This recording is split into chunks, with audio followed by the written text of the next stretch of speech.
company, always on the run.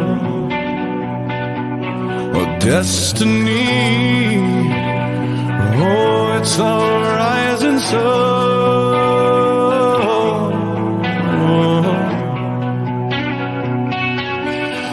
I was born, a shotgun in my hands. Behind the gun, I'll make my final stand. Yeah, and that's why they call me bad company. I can't deny. Bad company. Till the day I die. Until the day I die. Until the day I die.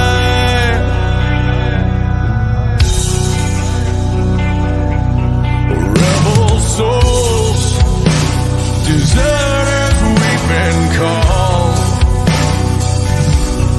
Chose a gun and threw away the sun.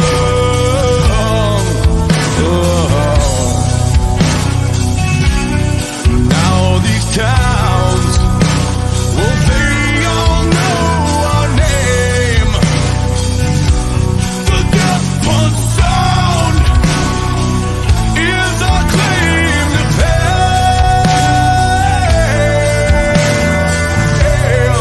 And that's why they call me bad company. I can't deny. Bad company. Till the day I die. Until the day I die. Eye for an eye, tooth for a tooth, blood for blood. We've all gotta die. We've all gotta die.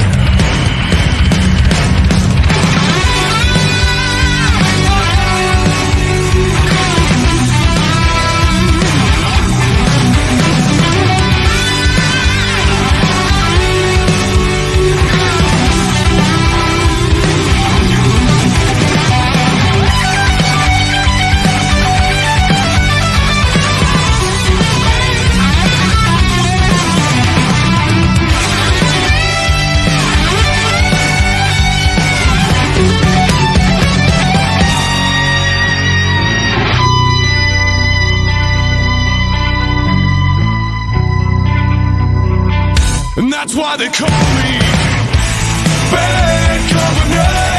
I won't deny. Bad company. Till the day I die. Until the day I die. Until the day I die. Until the day I die. Until the day I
What's happening, guys? Welcome to the live stream. I am Stevie, the Military Blocker. It is Friday. It's an impromptu live stream. So I just want to say thank you for everybody that's watching right now. I have fixed the M50. As you can see, it's not doing the fucking Stephen Hawkins dance, which is always a bonus. So hopefully you can hear me. Let me bring that mic a little bit closer so you can hear exactly what I'm saying. If you can give me a thumbs up, guys. If you can see me and hear me, then let me know, please, down in the comments below. So before we start getting everybody on the show, it's like I said, it's just an impromptu live stream. So you want to come and chat shit with me for the next couple of hours, then you're more than welcome to do so. I want to hear about what you guys have been up to, because it's been a while since I've done a live stream. So I got a little bit of a day off, which you'll find out why in a few weeks' time, hopefully. But yeah, Ipkiss, cheers, buddy. Thanks very much for letting me know. Larry, thanks very much. All right, so let's go from the top and work our way down and say hello to everybody, clearly, who's in the side chat. Zed, clearly, mate, you got to come in and talk to me. I've not seen you for ages, pal, so hopefully you can come in, mate. I appreciate that if you did. The link is in the side chat there, guys, if you guys want to pop in. So, Larry, what's happening? Nice to see you, mate. Thanks very much for coming in. Scouse is the badass company you need to know. Appreciate that, mate. It looks like we've missed Bear, Big Bear from over in Tasmania. Says, hi, guys, can't hang, just heading out the door. Have a good one. Cheers, Bear. Hopefully you see this later, mate. Thanks very much for popping in, just saying hello. Hell's on Two Wheels, what's up, man? How you doing, bud? Who have I missed? Let me just scroll down. Ipkiss happening. Larry. So, yeah, I think we've got everybody. There's 10 people watching. Obviously, I'm looking down here because I need to look at the screen. That's why I'm not looking at the camera, clearly. So, yeah, if you want to come and join me, then I will put the link in there right now again, and you can come in and talk to me about whatever you want. However, today's show is sponsored by Buffalo 9 Brewing Co. here in Calgary, Alberta. If you can see that, hopefully it starts up. Come on, you bastard. There we go. No, hang on, let's put it right in front. There you go. Come on, focus, you fecker. Anyway, being an asshole.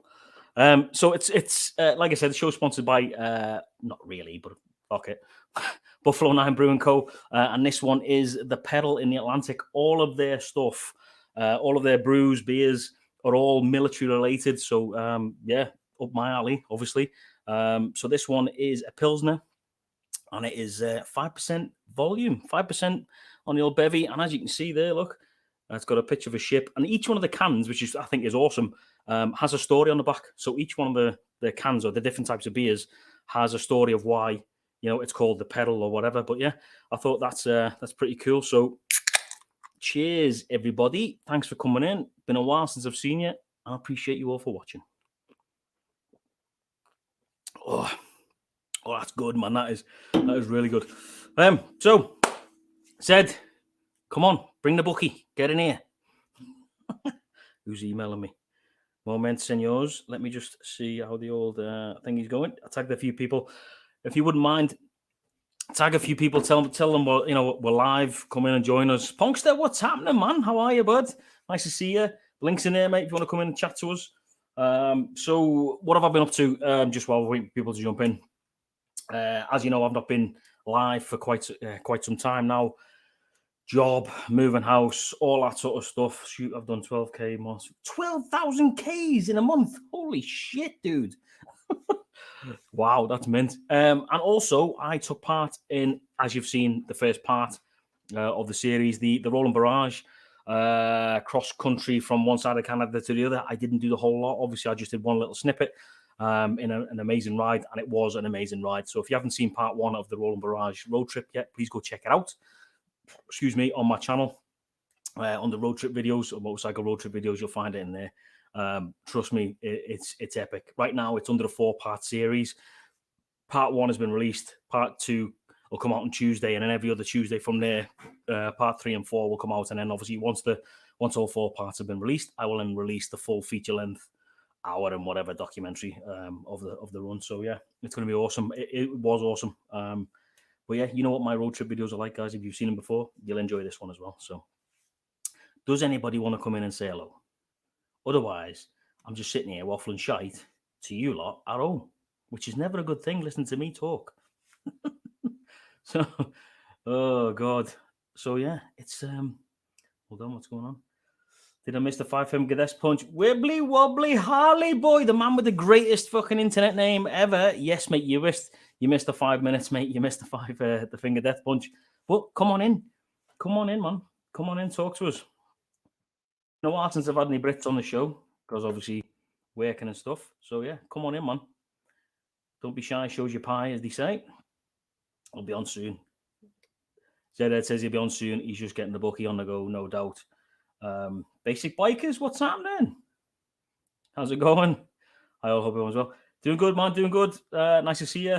I don't even know what time it is in the UK. You know, is it probably about what? 10 o'clock? Is it 10 o'clock-ish in the UK right now? I don't even bloody know. It's only 3:15. 3:15 for me now, so I'd imagine that's what it's either 10:15 or 11:15 in the UK, which isn't late. Let's be honest, it isn't late at all. So, Larry, I can see you down the bottom, mate, but you've got no camera and no sound bud. So, if you're trying to get in, mate, which you are, obviously, I can't see you or hear you, dude. So, I can't exactly bring you in. Evening from over the pond, Guy Stevens, what's happening, dude? How you doing, mate? Thanks for coming on the show. Thanks for coming inside chat. Evening from over the pond in the UK. I like it when other Brits come on the show, mate. 10:06, like, so yeah, 10:15. Cool, man. So if you want to come in and say hello to anybody, then feel free to do so. The Beard, what's up, man? How are you, mate? Good to see you. Thanks for coming in, pal. Impromptu live stream, as it says down there. So yeah, doing good, mate. Doing good. Yeah, wow, 10:15. So it's not that late in the UK, is it? Let's be honest. Beard, look at this. So I was saying before you come in, mate, that this is Buffalo 9 Brewing Co., local brewery. And it's everything they do is military orientated, mate. So this one is called The Peril in the Atlantic, and it's got a little story on the back there about, you know, U-boat, patrol boats and U-boats, destroyers in the Second World War on the back there. So everything that they do, like I said, is World War II related. And this one's a Pilsner, mate, and it tastes amazing. It really does. Oh, and it's 5% as well, which won't upset the missus later when I've had 17 of them. What's up, Marine Rider? How you going, pal? How's it going? Nice to see you, mate. Links in there, mate. If you want to pop in and say hello, come talk to us. I want to promise, well, yeah, there's 16 people watching, guys. 16 people. Awesome. Thank you very much. Beard, yeah, it is. It's nice and tasty, mate. It really is. It is tasty. Right, here we go. We've got people starting to come on. So happy days. That's good. Don't think they're doing anything like that in the UK. I don't think they do anything like that in the UK, mate. I don't think they do. It would be nice to open up a brewery and everything that comes out of that brewery is military orientated. I think that'd be pretty cool. I think it'd do rather well as well. So let me get this guy in. He's done. He probably rides his bike more than anyone I know, to be fair. And he's covered 12,000 kilometers in a month. And if anyone can beat that, let me know, because I know I can't. Jesus Christ. Let's get him in, and he can tell us about his stages trip and stuff. I think he had a cracking time. So, Mr. Hell's on Two Wheels, what's happening, dude? What's up? How's it going? Just trying to slow down for a little bit. 12,000 K in a month. Yeah. That's coast to coast, the United States, north to south, United States. Yeah. Yeah, Mate, 20. We did 20. Was it 24 states in 23 days at one point? Jesus, yeah. I'd love to do that, man. I'd love to do that. Well, just before you tell us about that, let me get this lunatic in. The man all the way over from Paisley Posse. Tell all your pals over in Glasgow, ish, sort of. The man from Scotland himself, the absolute lunatic on the bookie. Mr. Zed Motor Vlogs. How you doing, man? How you going, man?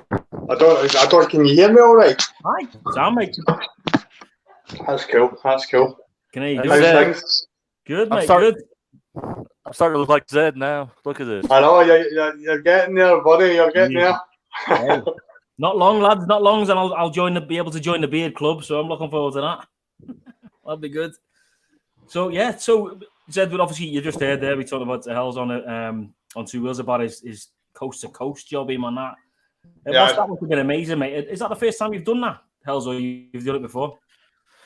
I've done it before. It's the first time I've documented my actual. Stephen Hawkins internet. At one point we did. It was 9,574 miles and 20 days. Jesus Christ. That's amazing. That's some going, that. That's epic, that, lad. Epic, Yeah. mate. That is epic. Let me get the next guy in before we continue. The coolest man I know from down in California, Mr. Larry. Oh. What's happening? How you doing? What's going on, guys? How you doing, Larry? Better than I have been, so that's a good thing. Good, mate. That's good. Back on my bike finally, but Result? then I realized you got to put up with the bad when you ride too. So Yeah. Well, we're I just had talking somebody- to. You're just talking to Hells there. He's done 12,000 kilometers. You probably heard, mate. 12,000 kilometers in a month. That's mental. Very nice. Crazy, man. So go on, Hells. What are you saying, bud? Tell us all about it. Well, you know, I mean, I finally got to get on my bike, got on a few rides.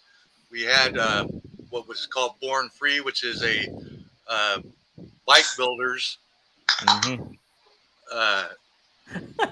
rally.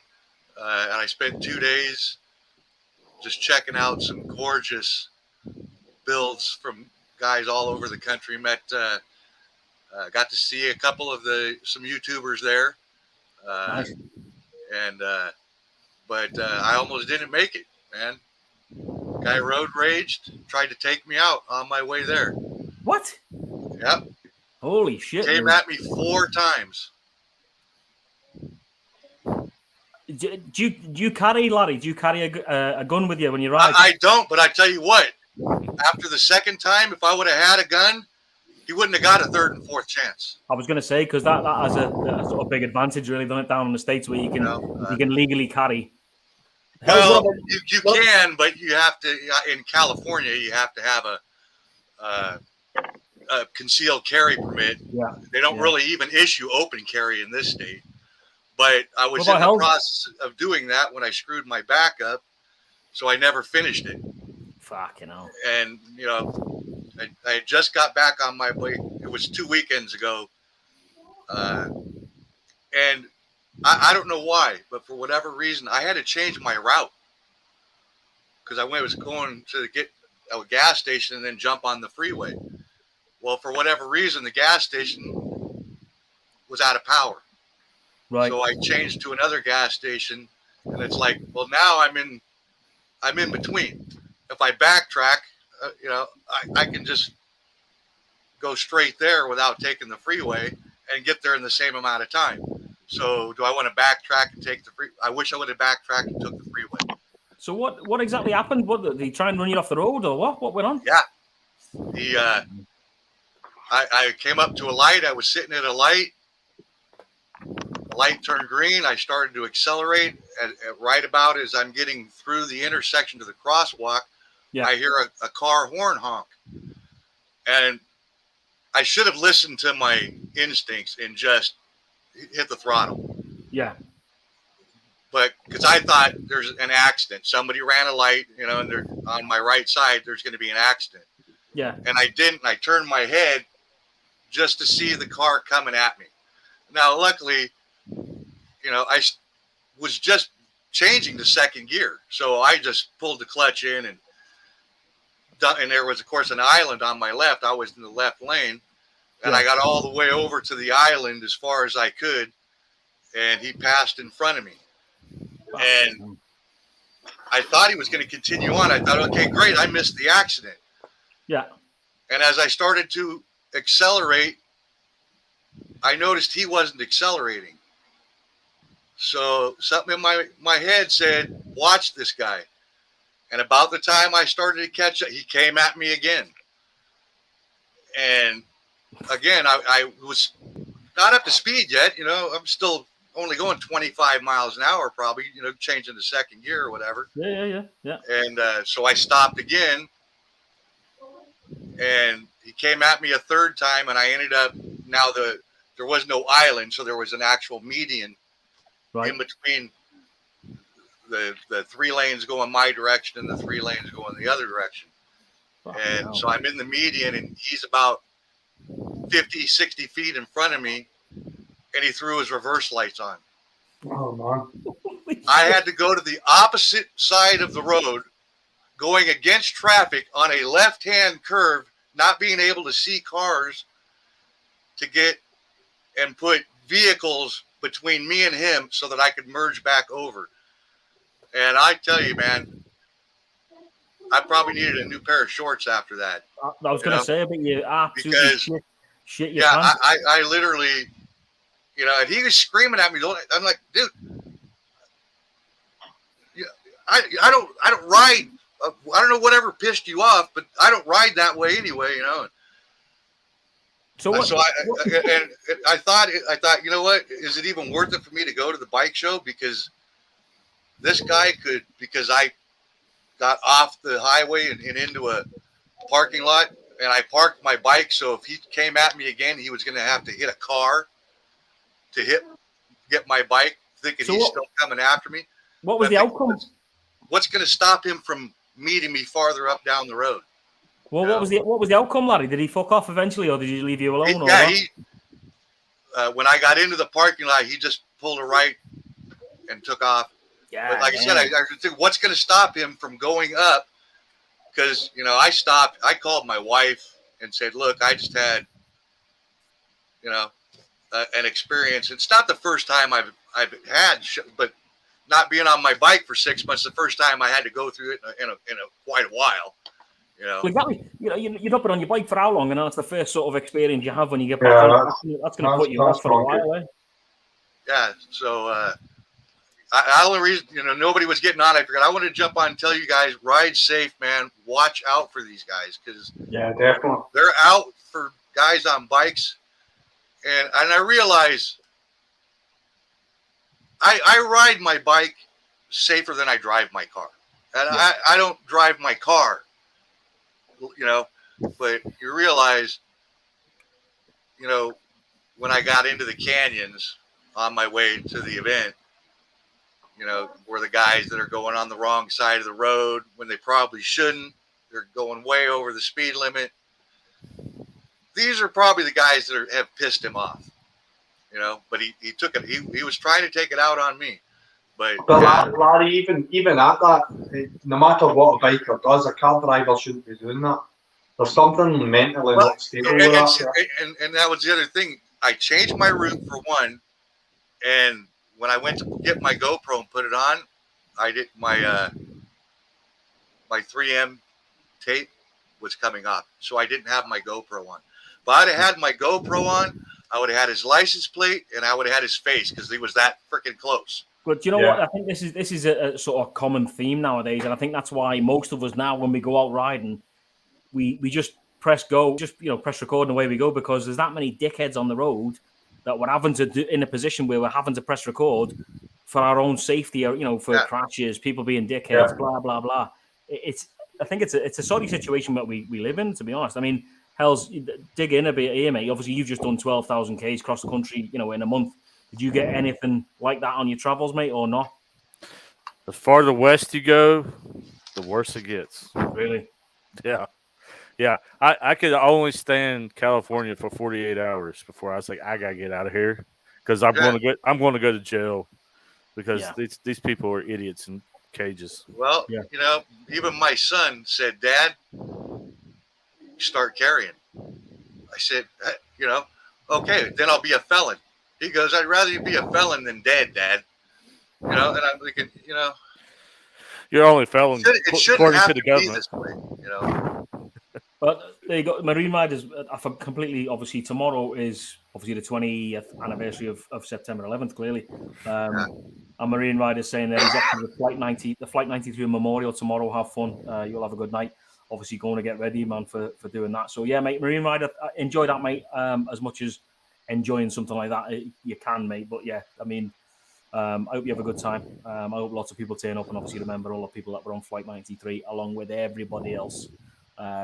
That lost their lives on September 11th, which is tomorrow, So fair play, mate. Fair play. Wow. So let me just say hello to a few folks that have just dropped in. Clearly, it's been manic already. Let me go up a bit. Sinister Clutch, Randy, what's happening, man? Hope you well, mate. Thanks for coming in. Who have I missed? I don't think I've missed. Wibbly Wobbly Harley Boy, are you going to come in, mate? Or what? Come on. It's not that late in the UK, lad. Come on in. It is not that late. I think that name's amazing, by the way. That's probably the best YouTube channel. Dave, what's happening, mate? Dave's here, man. Who else we got? Punkster, obviously said hello, mate, already. Ozarks, HD Riders, what's happening, dude? How are you, mate? Hope you're well. And I believe that's it. I think I've said hello to everybody else. So, yeah, Hells, tell us all about it, man. Well, a couple guys you just mentioned, I spent some miles with them. We were on the same poker run. Randy, Sensor Clutch, and Ozark HD Riders. Austin. Dude, we had Dan is hands down the funniest guy I've ever rode with. Is he? Like, you never know what he's going to come out with or what he's going to do. Like, if you go to our Instagram, you'll see a little clip of sitting in traffic. And it's hump day. All right. Yeah. So I'm going to say it's hump day. Right. Yeah, he's a good man, Dan. He is. Yeah. He's a good man. Yeah, but we did a poker run with those guys. Went to Sturgis. Of course, I've been Sturgis for last 20 years. What, every year for 20 years? Yeah. Holy shit. Nice. Yeah. Wow. So, but yeah, it's getting too commercialized, too many dickheads, and too packed. Too family oriented. Let's just say that. Right. I don't go to a rally to go to a family event. Yeah. So fair enough, man. Yeah, fair enough. I get it. And then we went and rode out west, rode Highway 101, went down the coast. Beautiful ride. That's a beautiful ride. $1 Million Highway, Pikes Peak. Yeah. What we did? We did Redwoods, Yosemite, Death Valley. Shoot. Wow. I don't know. I got like 2 terabits of footage that I'm editing right now.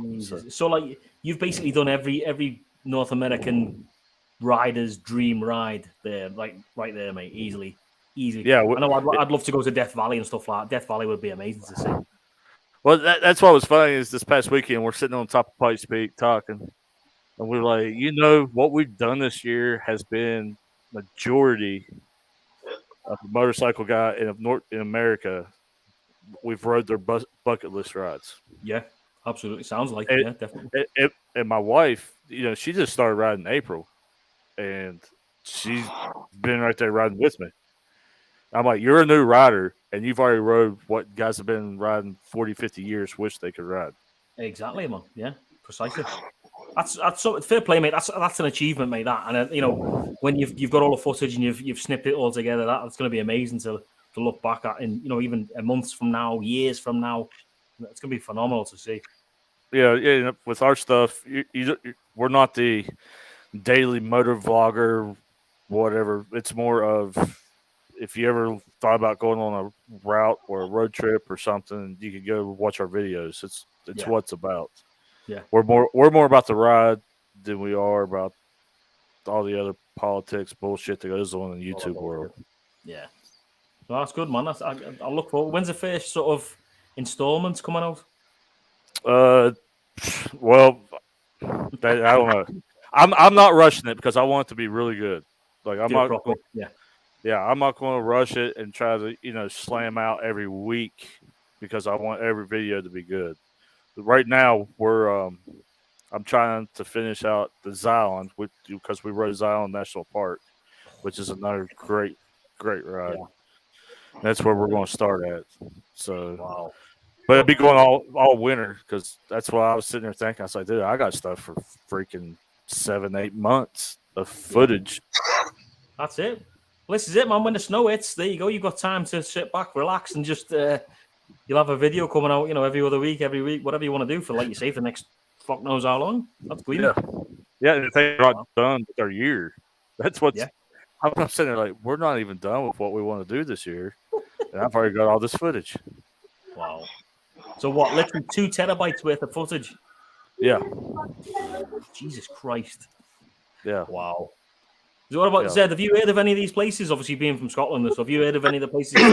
Yeah, I heard of the Pikes Peak because of Guy Martin. Guy Martin did the Pikes Peak race. They built a bike and turboed it, and I think he actually holds a record there because the class that he entered, he actually won that class. Not necessarily the fastest time, but because the bike was totally custom, he won that class. So yeah, I know the Pikes Peak, and man, it's gnarly. I'd love to ride it though. I think it'd be fantastic. And like the $1 Million Highway, researching the $1 Million Highway is the most dangerous road in the world. Not the United States, in the world. Yes, it has more deaths per mile than any other road in the world. I was like, holy crap. I could see it after riding it. I'm like, because we actually rode it twice because it was so badass. We're like, hey, we got to do this again. Yeah. Wow, Jesus Christ. Just quickly say hello to Baggers and Brews. Obviously, we've had the Beard in and Austin. And obviously, I'm guessing that's George maybe now as well. So, lads, what's happening? Come on and join us, boys. Come on in. We'll have a pint. We'll have more than a pint because I'm drinking the old pedal from Buffalo 9 Brewing Company. She's unofficially sponsoring the show today. But said you talk about Pikes Peak. The funny thing about riding that is you get to a point, and then you look over and you see the hawks and the eagles flying, and you just keep on going. Yeah. I'm like, and then you get to a point you're like, now when the hell did I leave Earth? Because wow, I'm telling you, it's crazy because it's 20 miles long. Yeah. How did the bike run the higher you got? Yeah. Yeah. Obviously, because it's getting started the air, so. Well, because mine's built too, so her bike did fine. My bike, the higher we went, the more I was into it, the higher RPMs I had to run it because it was just losing power. Yeah. Look, the guy I was talking about, Guy Martin, that's why he turbocharged his bike because it drew more air into the engine the higher he got. So. Yeah. Wow. Yeah, because at the very top, it's 14,110 feet. Yeah. Jesus Christ. That's cool. Yep. It dropped 30 degrees from the start to the top.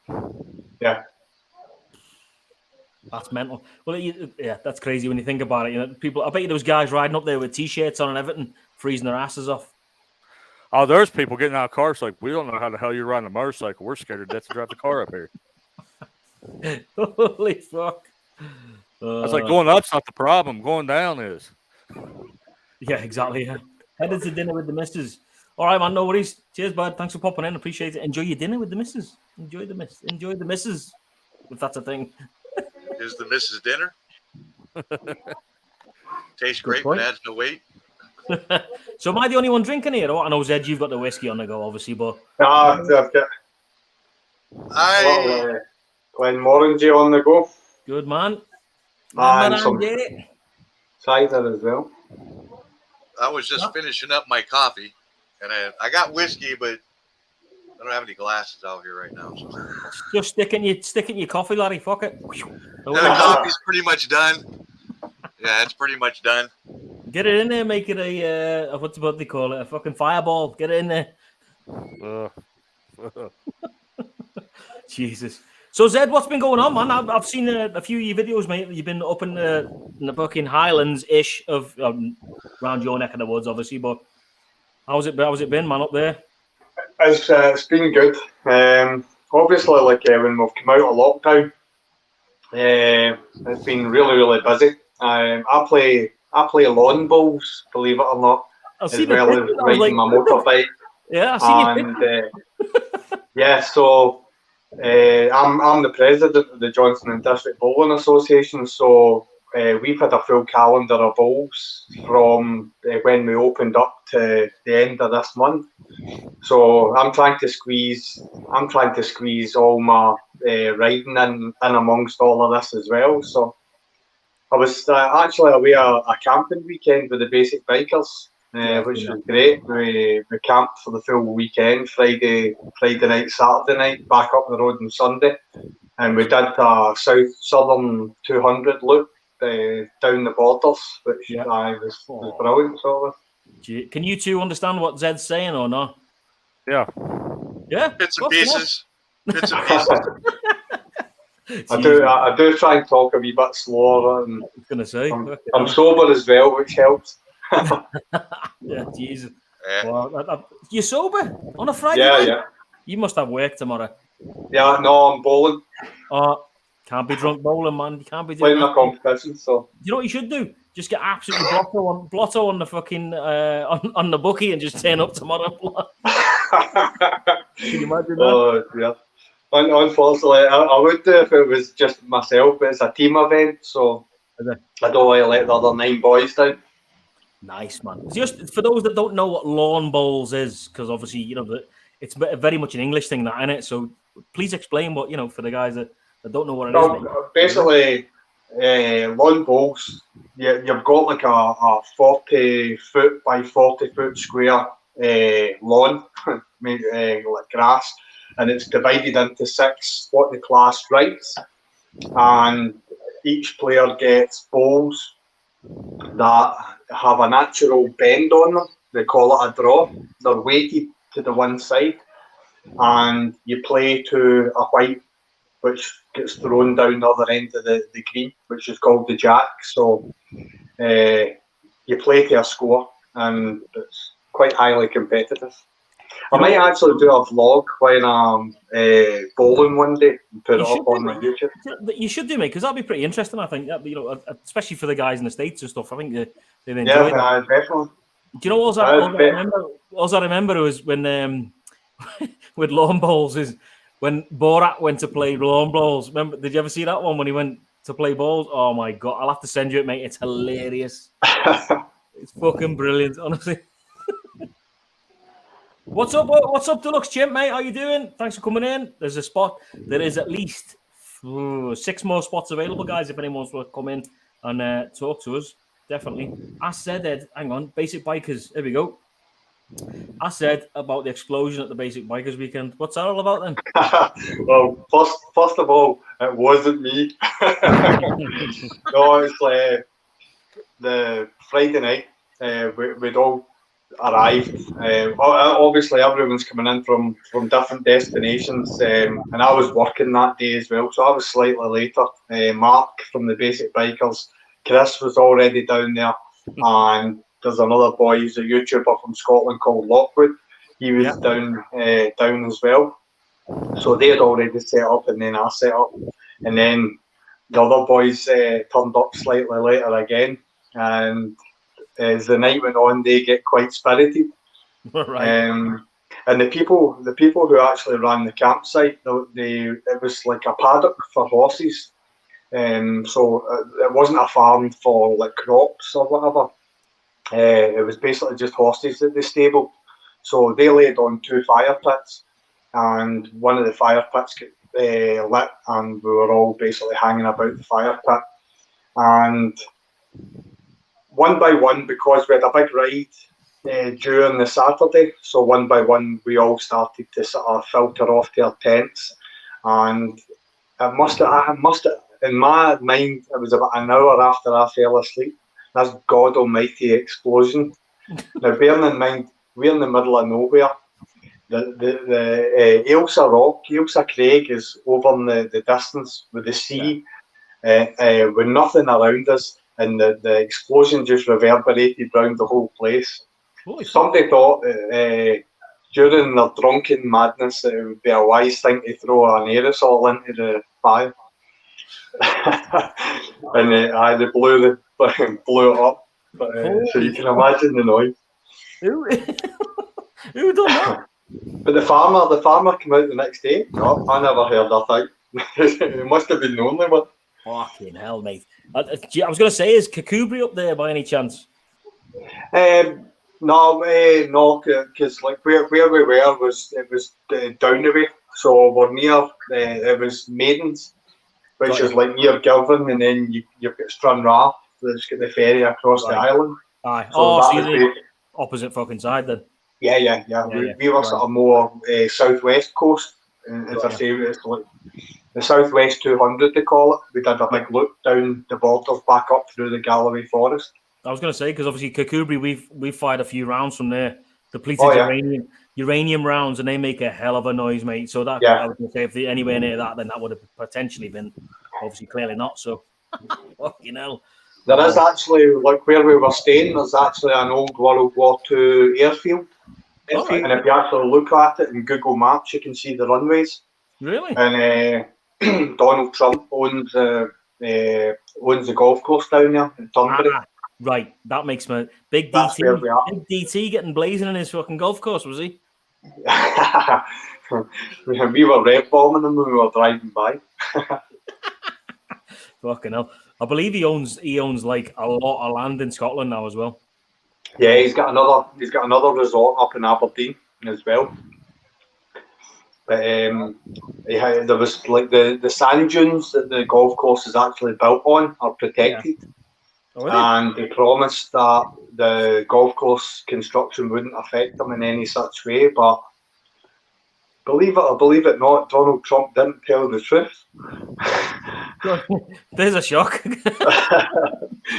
Go on.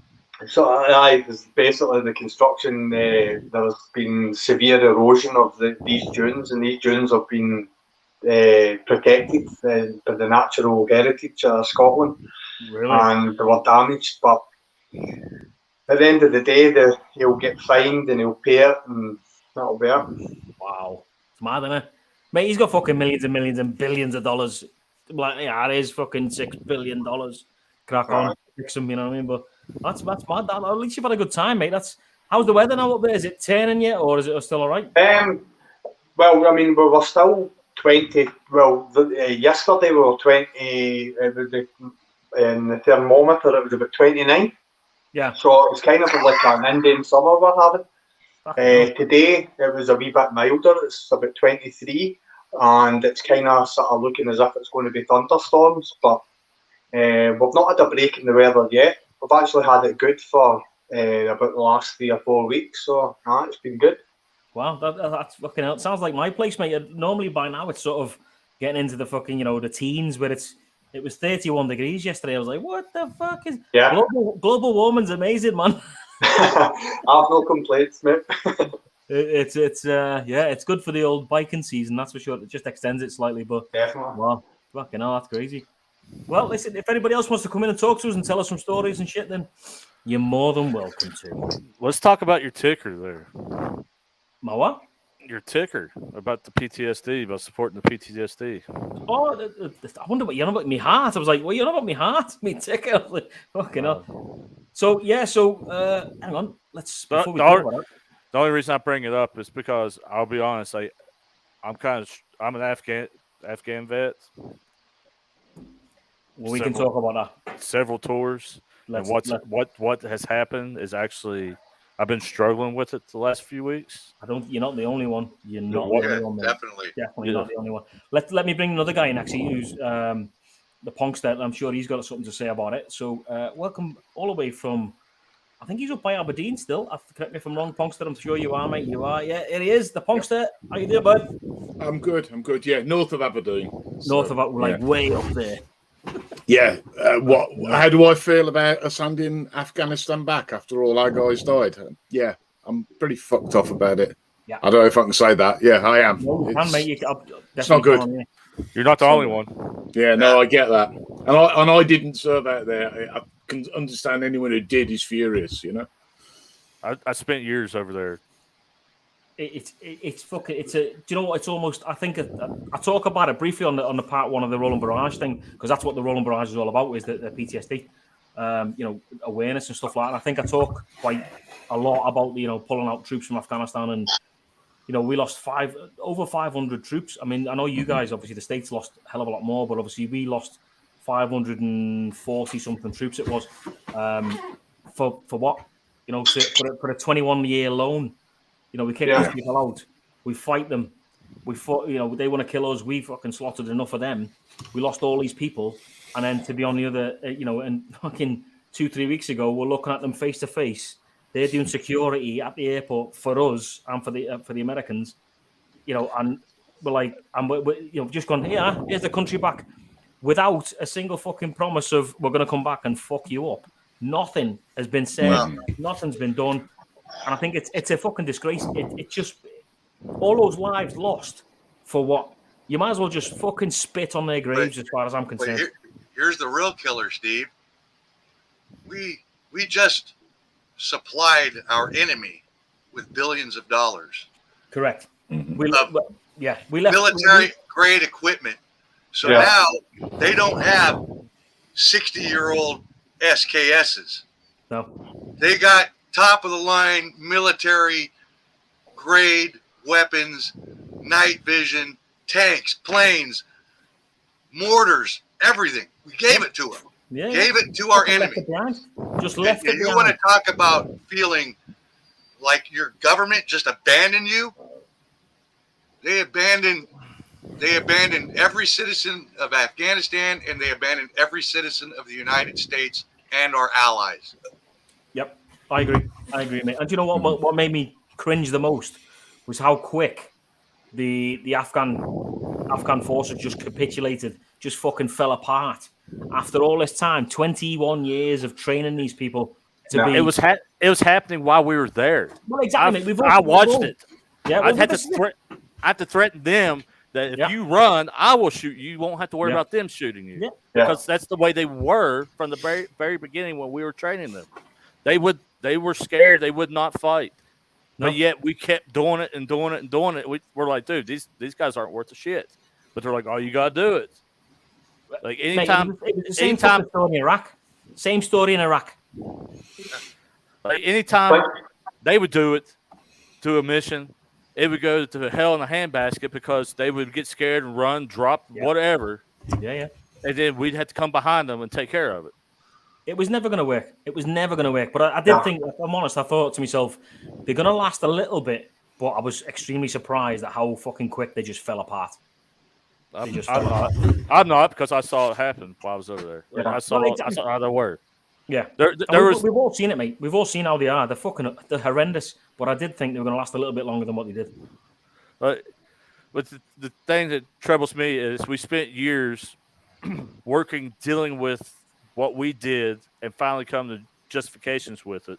Mm-hmm. And then next thing you know, you're watching your government do what they did, and basically saying, "What your life wasn't worth a damn. Yeah. We're just going to give it all back. What you did, what your buddy that got killed in front of you wasn't worth a damn." Yep. And we don't care. We absolutely don't care. We're more worried about you getting a stupid vaccination than we are saving our own people and keeping our promises. So let me ask you, Drew. Obviously, who do you blame for this? Bearing in mind, there's been four administrations involved in it, over the years. Who do you blame for that rapid withdrawal? So I was in it with two administrations. When we first went in there, it was I won't say it like it's take no prisoners. We're going to go in here. We're going to do our job. We're going to get this thing done. Yeah. Freaking Obama administration comes in and it's, whoa, hold on. We're going to try to teach them diplomacy. We're going to change everything. We're going to teach them all kinds of crap that, even though they've never been part of it, we're going to make them learn this stuff. Mm-hmm. We're going to make them do it this way. And they're like, it doesn't work with them. They're like, oh, you got to do it anyways. All right. And I look at it this way, guys. Feces rolls downhill, and we all know who's at the top of the hill. No, exactly. Dumping on the rest shit rolls downhill. But everyone's sort of. I don't know how this way. I was as surprised as anybody when they started talking to the Taliban about a peace deal. I was fucking shocked, if I'm honest. I'm like, hang on a fucking minute. These people are terrorists. They've tried to kill us for the past 20 fucking years. Why are we negotiating with these people? Why are we trying to come up with a deal to better Afghanistan when we know for a fucking fact that as soon as we pull out, they'll wipe out the government, they'll go back into fucking power, and we'll be back to square one. That's exactly what fucking happened. So, this administration is like, well, it's because the last administration was making deals. No, they were making promises because when that administration said they would do something, they did it. So either you did it their way or you're going to face the consequences. It wasn't like a parent that threatens to spank your kid 5 times but never does it. No, it was either do it or done. And the administration proved they would do that. So that's why those guys were not doing what they did until the next administration took over. And you don't leave anybody behind. Never do. That's beat into our heads from day one of boot camp. You take care of your own citizens. You do not leave anybody behind. Yeah. And what they do, they run out there like a bunch of scared sissies and screw it, free for all. Just get out of there. Save your own life. We'll whatever. If you didn't make it, oh well. We don't do that. Like, I get it, mate. It's better for him to say, okay, I made a mistake. We need to send these people back in because we need to get our people back out. I think we'll be back there in 5 years. I do. I think we're back there. That You long. think it was a financial decision? But look at how much harder it's going to be to come back in when we're fighting our own weapons. Well, agreed, Larry. I agree. But however, on the flip side of that, haven't seen these fucking people. You know, yes, they've got upgraded kit. Yes, they've got fucking night vision, all that bollocks. But they're still the same fucking jundies that are gonna not know how to fucking use this equipment to its best possible way. Or if they're not trained properly to correct. You know, so you can have maximize all what the they fucking got. best. They can have all the best equipment in the world, but what they'll still do time after fucking time, because we've seen it over the years, is revert to type. So they'll go back to putting fucking IEDs in the ground, pressure plates, all that shit, and then they'll fucking hit us when we're not finding. You know, look, we're not expecting it. And They'll use they will.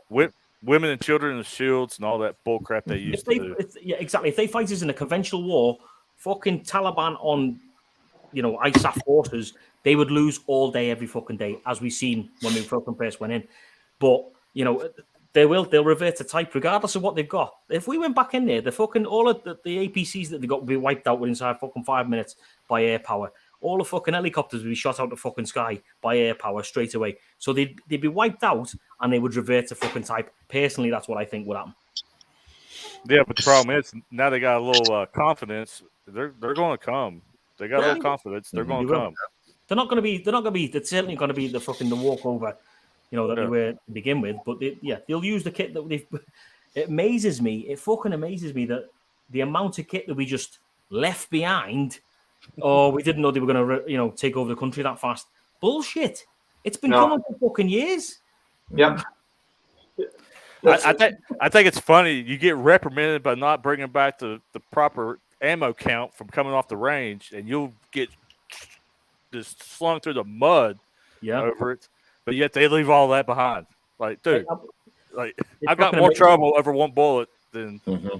Well, exactly. Well, you seen the guy. He was stood wherever he was stood with all the administration behind him, and this guy said, "Right, here's a list of physically what we've left behind."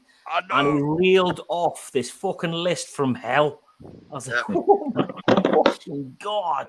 And then they're like, "Here's a list of people we left behind. Can you help us get them back?" So basically, you gave them a hit list. Well, because they've got all the biometrics, they've got everything. They've got lists of everybody that worked for them, and it's like, oh my fucking god! Of all the things that it's slammed into you from day one, you never leave anybody behind, but you don't leave evidence of who's been fucking working with you either. No, fuck me. Gee, that's why the Nazis burnt all their stuff, because they wanted everything gone. Why didn't we do that? Why didn't we fucking get rid of all the biometrics, get rid of all the fucking the pictures, get rid of all the records? That would have been the first thing you'd think that they'd start getting rid of. But no, let's just leave that behind for the Taliban to then cut the fucking heads off the people that have been working us for 20 fucking years. Yeah. So basically break your promise. Exactly.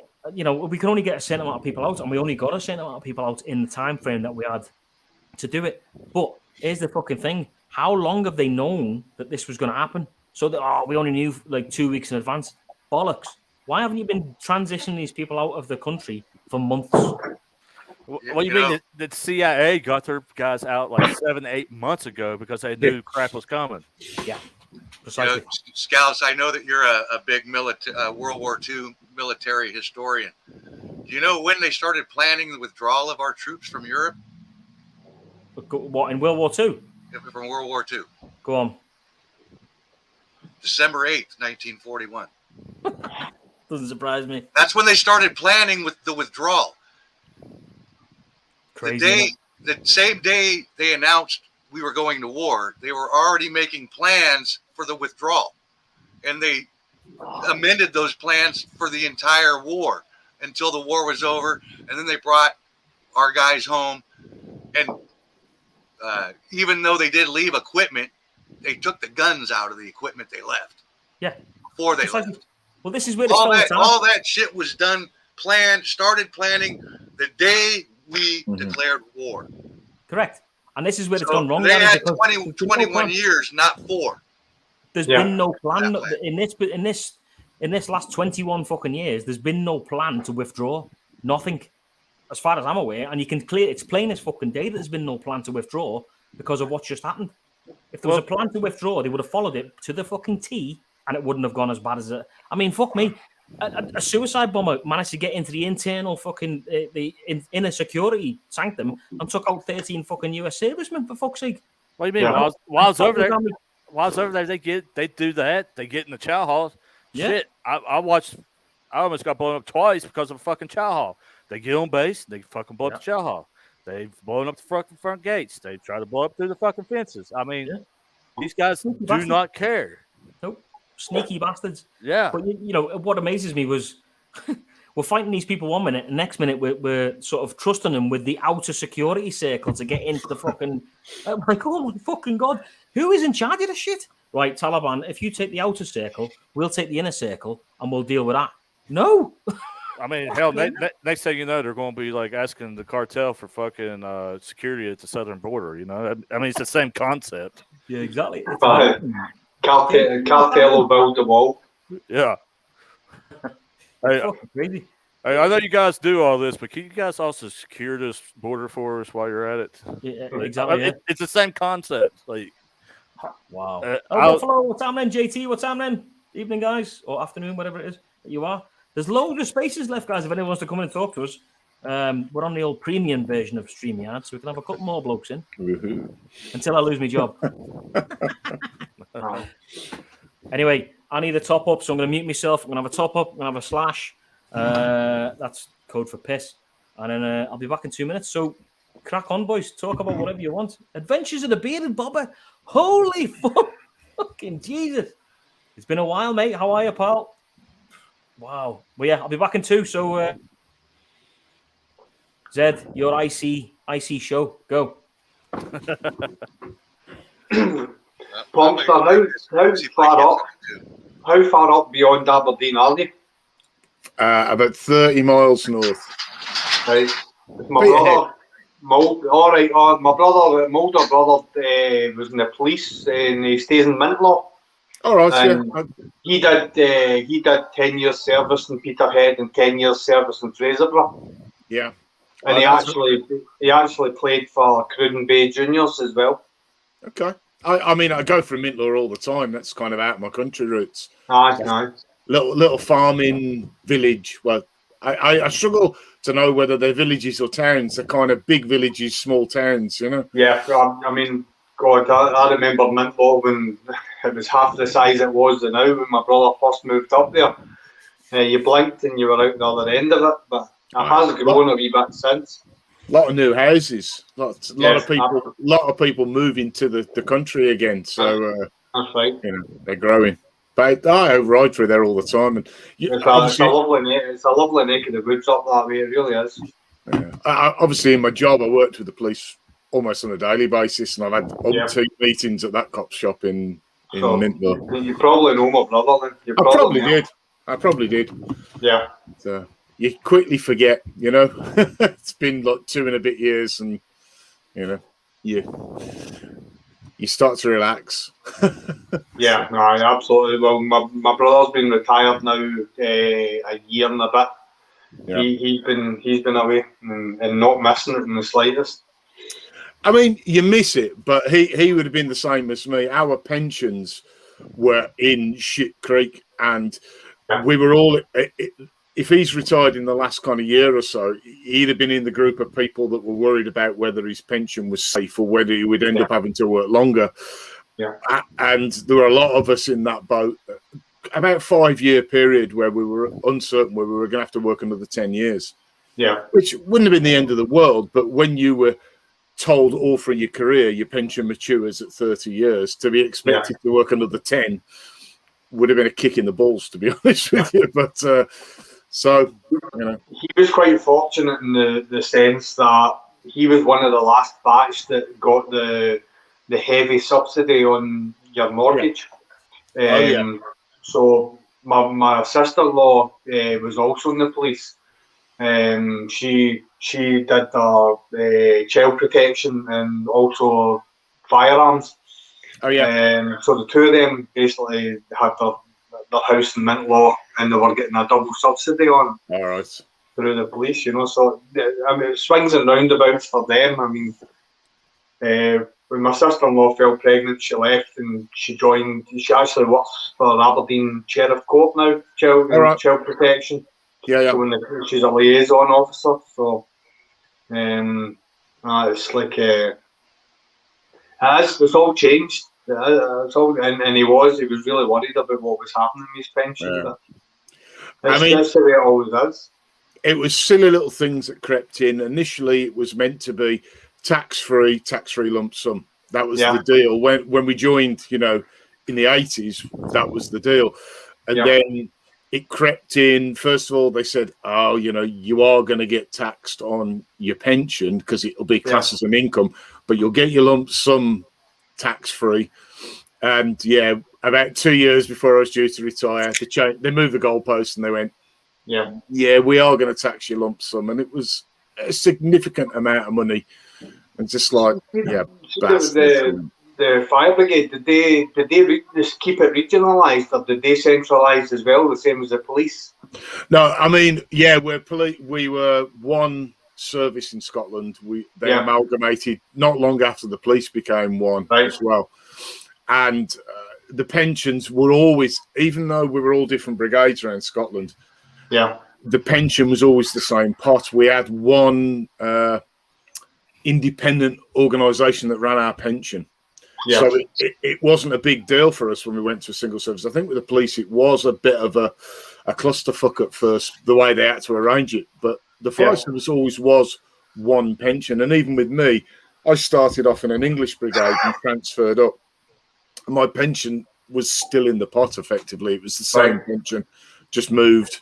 I just had to update them my location, really. That was about it. Yeah. Because I know, like when the police centralised, they were getting recruits that were going to Tullyallen and going through their training that might have been in the borders to then be told that they're getting located to Aberdeen. Yeah, that happened a lot. There was people that were passing out on the passing out parade and handing in their resignation. Yeah, I know. And it's what happens when you put civilians in charge of running the police, and the fire service were the same. And they were like, you should be expected. They started off saying they didn't want people from a local community working at a local fire station because they might know somebody involved in an accident. And it's like every gaffer on a truck has come across that once at a job, and you just tell them to go and sit on the truck. It's dead simple. But for the rest of the time, local knowledge is absolutely key. And actually being a well-kent face that people know is really important. But some civilian thought, no, we'll post them away from home. In the same way that we had a big drive in the fire service to stop having ex-military and ex-tradesmen, and they wanted academics. And, I like a thinking fireman, but I've never thought a front door in yet. You know what I mean? Some fuckers. No, absolutely. Yeah. Absolutely. Yeah, I was going to say, it's all right having all these, intelligent blokes, but you've got to have some muscle behind it as well, aren't you? I suppose, especially doing a fireman's job. You think going from the military to like the police force, the fire force, the fire, brigade and stuff would be is a sort of nice path to move into after it. But like you said, it's swinging back now that they've started to realise. And oddly enough, it's certain skills you can teach technical skills now. Academics come with technical skills already, but they're often not quite right for what we want. But you can't teach work ethic very well. You can't teach teamwork very well. We expect people to come into the fire service and want to work, not stand around waiting to be told to work. We always said that about academic engineers. they can tell you how the hacksaw was made, but they can't use it. Yeah, good analogy. And that was the trouble we were having. We were having very clever people, which, you know, a clever firefighter is a useful thing. But sometimes when you tell someone to do something on a fire ground, you don't want them to go, but do you not think? No, fucking don't. Just do as you're told. We'll have that discussion back at the station. Not a problem, you know, but not now. I sound like I was a grumpy gaffer, and on the whole I wasn't, but the last few years we're trying. There was a wave of new people who'd been told that they were going to accelerate through the ranks. They were kind of, we don't have 2-tier entry in the fire service. If you want to be an officer, you've got to have done the groundwork as a firefighter. But more and more, we were bringing in youngsters who were being told, spend a year on the trucks and we'll make you an officer. And they were cocky little shits who, you know, had to get a speaking to, you know. Obviously, politically correct speaking to, but nevertheless, the speaking to. We have the same issue in the military. You know, we have. I think me and you have had that conversation before, haven't we? Exactly, mate. Exactly. You know, you've seen it, you've done it, you've been there, you know the score. You know, it's just the sort of millennials that we're getting through now. Don't get me wrong, I'm not all millennials, but most of them that are in the armed forces nowadays are certainly wouldn't have cut the mustard 20 years ago. They would have been gone. You know, so what makes me laugh about millennials is because they're getting away with it. People our age are trying to pull the same shit. Yeah, it's I'm seeing it in older guys, and I say you should fucking know better. You know, no. Yeah, it's mad. It's a crazy world we live in. I mean, yes, things are going to change. Yes, society's going to move on and, you know, progress. But let's be honest. I think personally, the British Army, and I don't know what the US Army and all that sort of stuff was like 20 years ago, but when I first joined, it was a different kettle of fish. There was more harder men, shall we say, involved in, you know, and wouldn't think twice about killing somebody on the battlefield. Whereas now, everybody's asked about, you know, health and safety. And I guarantee if half of these people that I know are in the army now were put up in front of a Russian soldier, the Russian soldier wiped the floor with them. The floor with them. Back when I came in, we still had the Vietnam era guys. That's who trained me. They head check the shit out of you for even thinking about back talking or not doing what you're supposed to do. And then later on in my career, what you guys were talking about, that's what we were getting. You say something to them, well, I don't have to do that, or why you want me to do that. I didn't ask you why. I told you to do it. Exactly, mate. And the whole discipline thing of the armed forces is disappearing slowly because we're bending the rules to suit.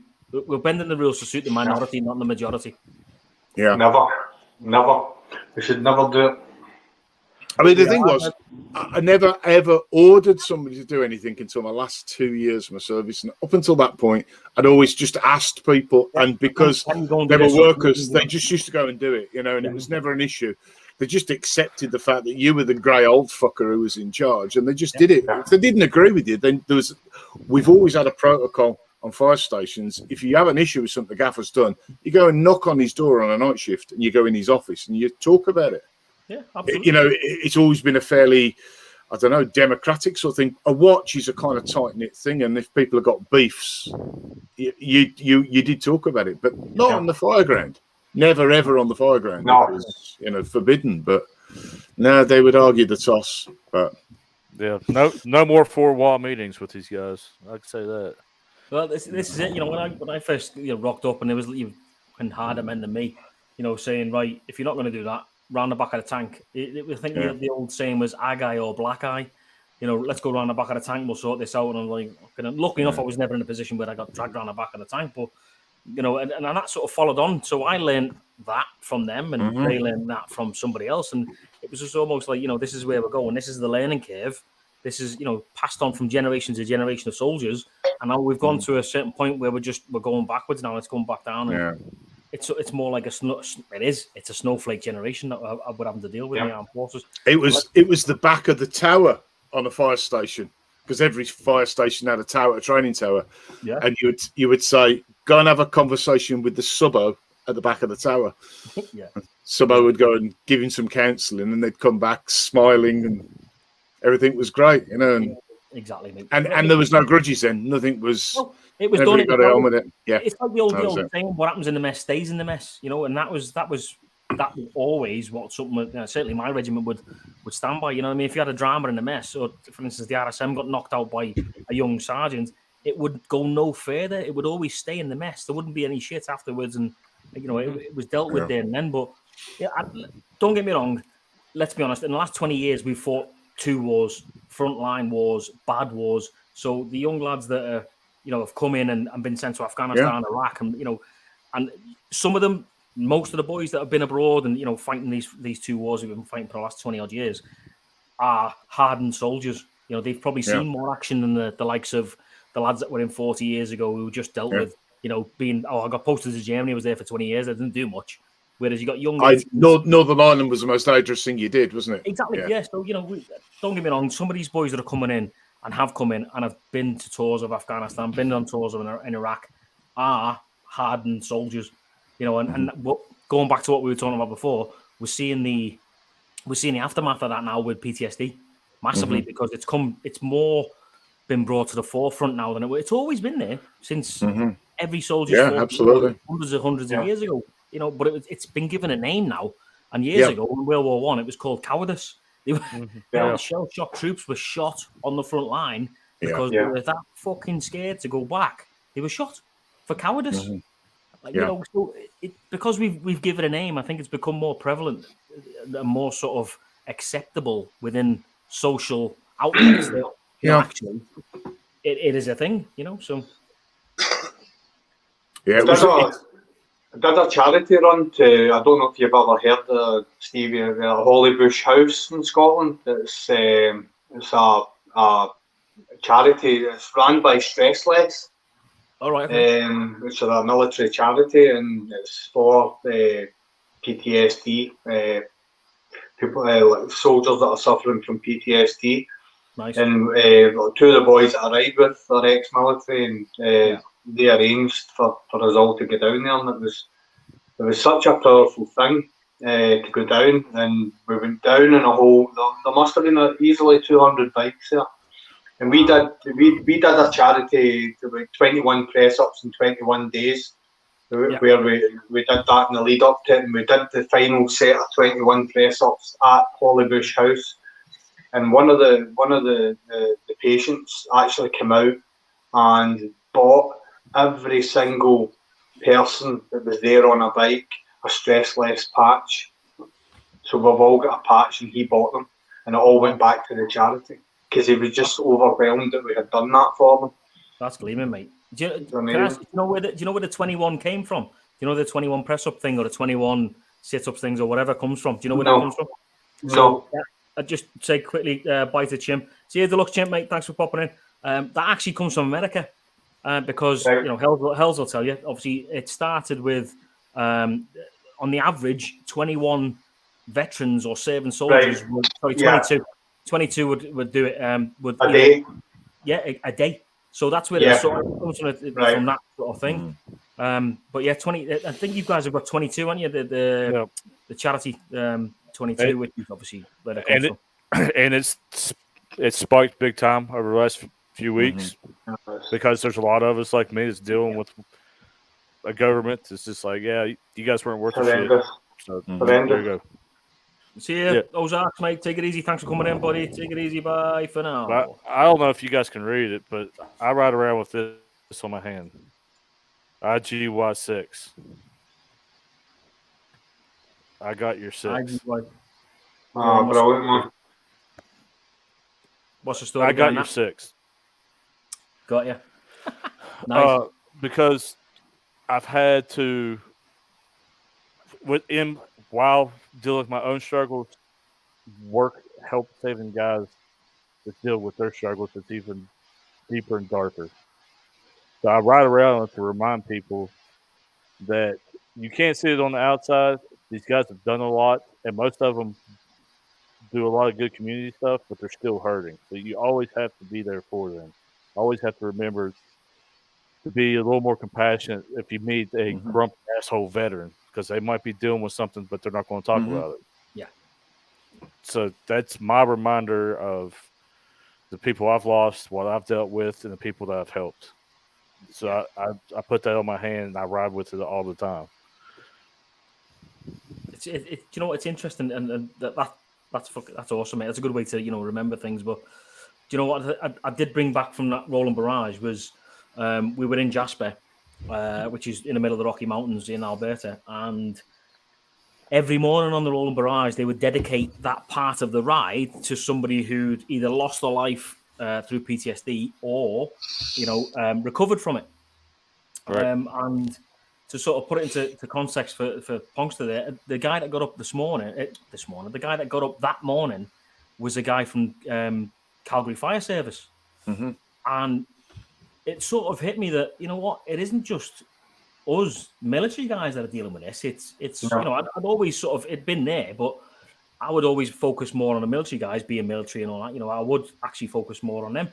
And when he got up, and you'll see it in part 2 on Tuesday, I think it is. You know, he got up and he bawled his eyes out, mate. He was telling me about his friend who'd lost his life the year before, and it was just, for me, it was like, right, this isn't just, you know, coned into the military. This is all, like it says on the thing there, first responders, military, fucking people who deal with nurses, who deal with, you know, horrific injuries in the hospitals, and people who see dark shit. It isn't just us who go over there and, you know, get sent to Iraq, Afghanistan, and deal with the knobheads over there. Stevie, you could extend it. You could extend it as far as people who have been involved in really bad auto wrecks as well, and stuff like that. It's like it isn't as linear as military. No, it isn't. No. It's quite, you know, it's a broad spectrum of people that are dealing with this shit. Yeah, because when I got out of the military, I went into the fire service. I probably saw as much in the fire service as I did in the military. It manifests itself as a lot of alcoholism in the fire service. A lot of guys drink, and drink and hide it. You know. But. Well, as we all know, that happens massively in the military. Jesus Christ! I think specifically the British Army as well. We've tried to put not a stop to it, but a sort of a decline to how, you know, because the British Army, the British military as a whole, was very much a drinking culture for years and years and years. You know, you'd finish work on a Friday afternoon, you'd go straight into the bar on camp, you'd go into the mess, you'd go into the squadron bar, and then you wouldn't come out till Sunday afternoon. You'd be in there all weekend, you know, and I think it was very much part of the culture of being in the armed forces was, and it's probably the same in the US forces, Canadian forces, every force around the world. You know, but I think, obviously, from my point of view of being in the military for the past 25 years nearly, it was very much the norm, if that makes sense. So, you know, you'd get young lads who'd rock up at the regiment and he'd get slammed in the squadron bar, right, have a top shelfer, like as a sort of initiation ceremony sort of thing years ago. It's outlawed now, you can't do it anymore. But, you know, the shit that they would drink, a pint of everything from the top shelf. There'd be fucking fags in there. There'd be also, and they'd have to sit there and drink this pint of all sorts of horrendous shit.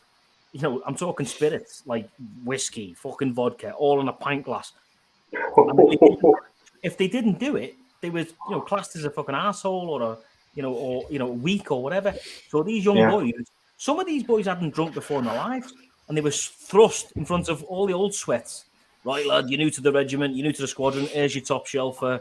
A sort of initiation ceremony, which, you know, at the time was the norm, but now it's definitely not allowed now, you know, because lads were passing out, dying, and everything because of this shit. And I get, you know, years ago it was acceptable, years ago it was the norm.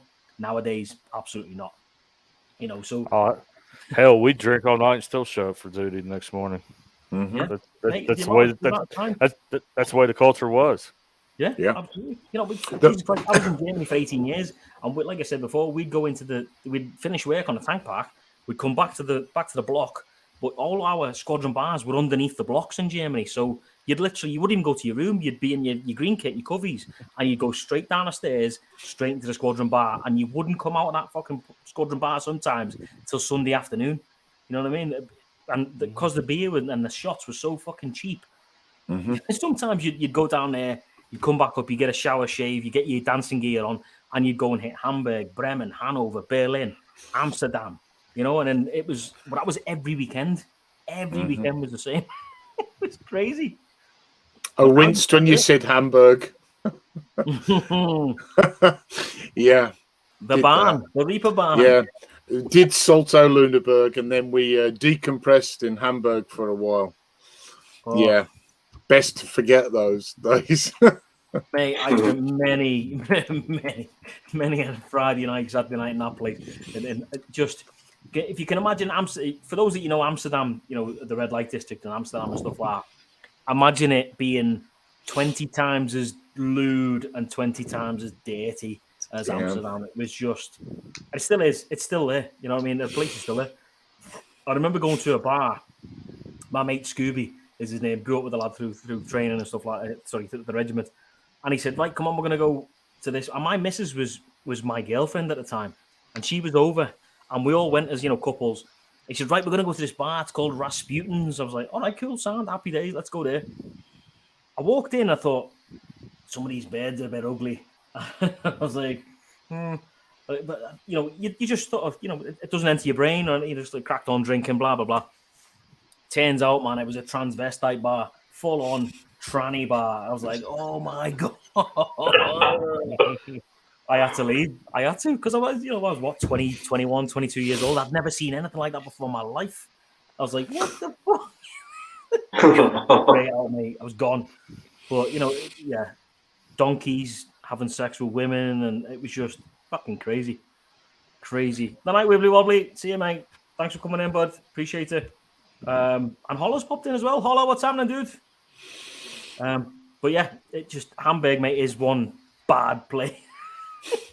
But you know what? It sticks. The young boys now, because we pulled out of Germany, the young lads will never ever experience any of that, because all they know now is where you posted to UK, and they'll spend 22 years in the UK. Right. All that, you know, amazing being posted to Europe shit is gone. No Bremen brewery tours. No, none of your Dortmund Union. But you think about it, it's sad, isn't it? You know what I mean? I spent, like I said, 18 years there, then I come here. There was some proper drinking done there. Yeah, exactly. Well, they'll never get to experience anything like that. They'll be like, oh. And this is why and they took the pensions off them and all that now. They don't get a pension till they're 65 now. Even if you do 22 years, it's fucking horrendous, mate. I'm lucky. I am, because as soon as I walk out the door, I get my tax-free lump sum and my pension coming in every month. Whereas the young lads now, they do, say for instance, they'll do 22 years. I've got a sergeant that works for me, and even if he does 18 years, he still doesn't get his full pension till he's 65 years old. Yeah. And he gets nothing when he walks out the door. Mm-hmm. Nothing. Yeah, fire is the same. Exactly the same. It's a fucking joke, mate. It really is. It's ridiculous. Let's be honest, that's why most of us join the services, because of how good the pensions are, and the fact that if you do 24 years, 25 years, when you get out, you can have some sort of financial monetary value of coming in every month and a tax-free lump sum. Now, where's the incentive for these young boys to go to join the army? Oh, I went to get my college paid for and ended up having too much fun, so I stayed. I'll just be honest. I was that dirtbag where the superiors hated me, but I was good at my job, so they put up with me. I was that guy. We all know one of those. Yeah, they bring the new guys in. They're like, don't hang out with him. He'll get you in trouble. Don't. I played the gray area way too much with them. They hated that word game. See, there you go. I don't know if you can read. Obviously, you read that from the basic bikers there. He was saying about the volunteer guys. Again, yeah, that's smart. That's smart. That's posted that. It's quite strong. I mean, like Mark, first responder on the bikes, and he helped out during the first part of the lockdown. And really? It sounds as if they've had it tough. You know, like you say, I mean, like it's not a finite line that PTSD affects all sorts of ways. Well, this is it. We're so blinkered with it, though, aren't we? I mean, obviously, you know, I'm certainly sort of blinkered towards the military, and the firefighters guys, they're blinkered towards the fire service unless they've served in the military. They'll know. Nurses are blinkered towards it. I think it's I'm glad it's more prevalent now. As in, not more prevalent, but clearly it is prevalent between everybody now. But I mean, it's more in the open now. Yeah. Whereas years ago, it was almost like a dirty secret, wasn't it? Let's be honest. Yeah. It was treated like that. Well, even 15 years ago in the military, you were having it, you didn't say it, or you were gone. Yeah. You, even though how messed up you came back, because I'll be honest with you, that's what happened to me. First 2 tours, I was having problems, but I knew as soon as I said something, I was done. They were going. Yeah. Our policy was shocking. I mean, it used to be if you felt that you'd been affected by normally a fatal incident, you had to go and visit the brigade shrink, and you walked along this long corridor past all the officers, and they knew. And I was in the training department. I wrote a paper suggesting that everybody who'd attended, because although we see a lot of gore and guts, we didn't actually see that many fatalities. And for the guys, it would have been really easy to do a very quick interview from a proper clinician with all the people who'd been at that fatality in the first 48 hours, and they can spot pretty accurately who's been affected and who hasn't. And then it was out of the service's hands, and it got rejected. That's what they're doing now, but that was 20 years ago. Yeah. And they just said, don't talk bollocks. Nobody needs that. And I'm like, they really do. These guys are getting affected. And it was because we have a lot of volunteer or what we call retained firefighters in Scotland. A lot of guys who, they're not full-time firefighters. I was full-time, but a lot of the cover is provided by volunteers who have day jobs as well. And these guys get forgetting about it. You know what I mean? And they'll be at a fatal car crash dealing with dead kids. And then half an hour later, they're working back at their work. Yeah. And everybody forgets about them. I've got a mate of mine. I don't know if you've seen the Frankenstein mini vlog I did. My mate. That mini was mint. Oh, mate, it's amazing. It's fun. Yeah. Well, Paul, the lad that was in it and owns the mini, mate of mine for 20 odd years now. He joined my regiment. He went to the Gulf. He went, the second Gulf War. He was involved in that. He went to war in Iraq, and then he eventually became a paramedic in Calgary. So he mate has been through it all. He's seen it all. He's fucking done it. And having been to war, and now he's dealing with that on a fucking daily basis. And he was saying to me the other day that the guys on the ambulances, especially in the Calgary area over in Alberta, they're on a red alert constantly because there isn't enough ambulances to go around. And as soon as he clocks onto a shift, it's fucking go for 12 hours non-stop, dealing with everything from a cut finger to people who've had their fucking head taken off in a car accident. And for me, it's tough. When I speak to him, he almost laughs it off, if that makes sense, because that's the sort of mindset he's at now, where it's almost the norm for him, and it is the fucking norm. When he goes, I seen a dead baby today, because of this guy killed his kid and blah blah. And it's anybody else in Civvy Street had never dealt with that type of shit before. They would have a fucking meltdown. But he takes it in his stride now because he's that used to it, and that isn't normal. No, it's not fucking normal. And no wonder it takes an effect on people. Like in the States, a lot of our fire service is volunteer.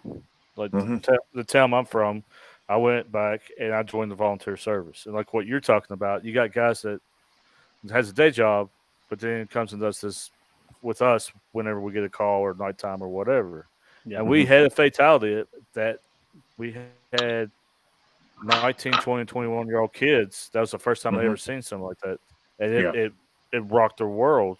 But then what aggravated me was the old timers were just giving them a hard time. Oh, you shouldn't let that affect you. I'm hardened because I've seen it.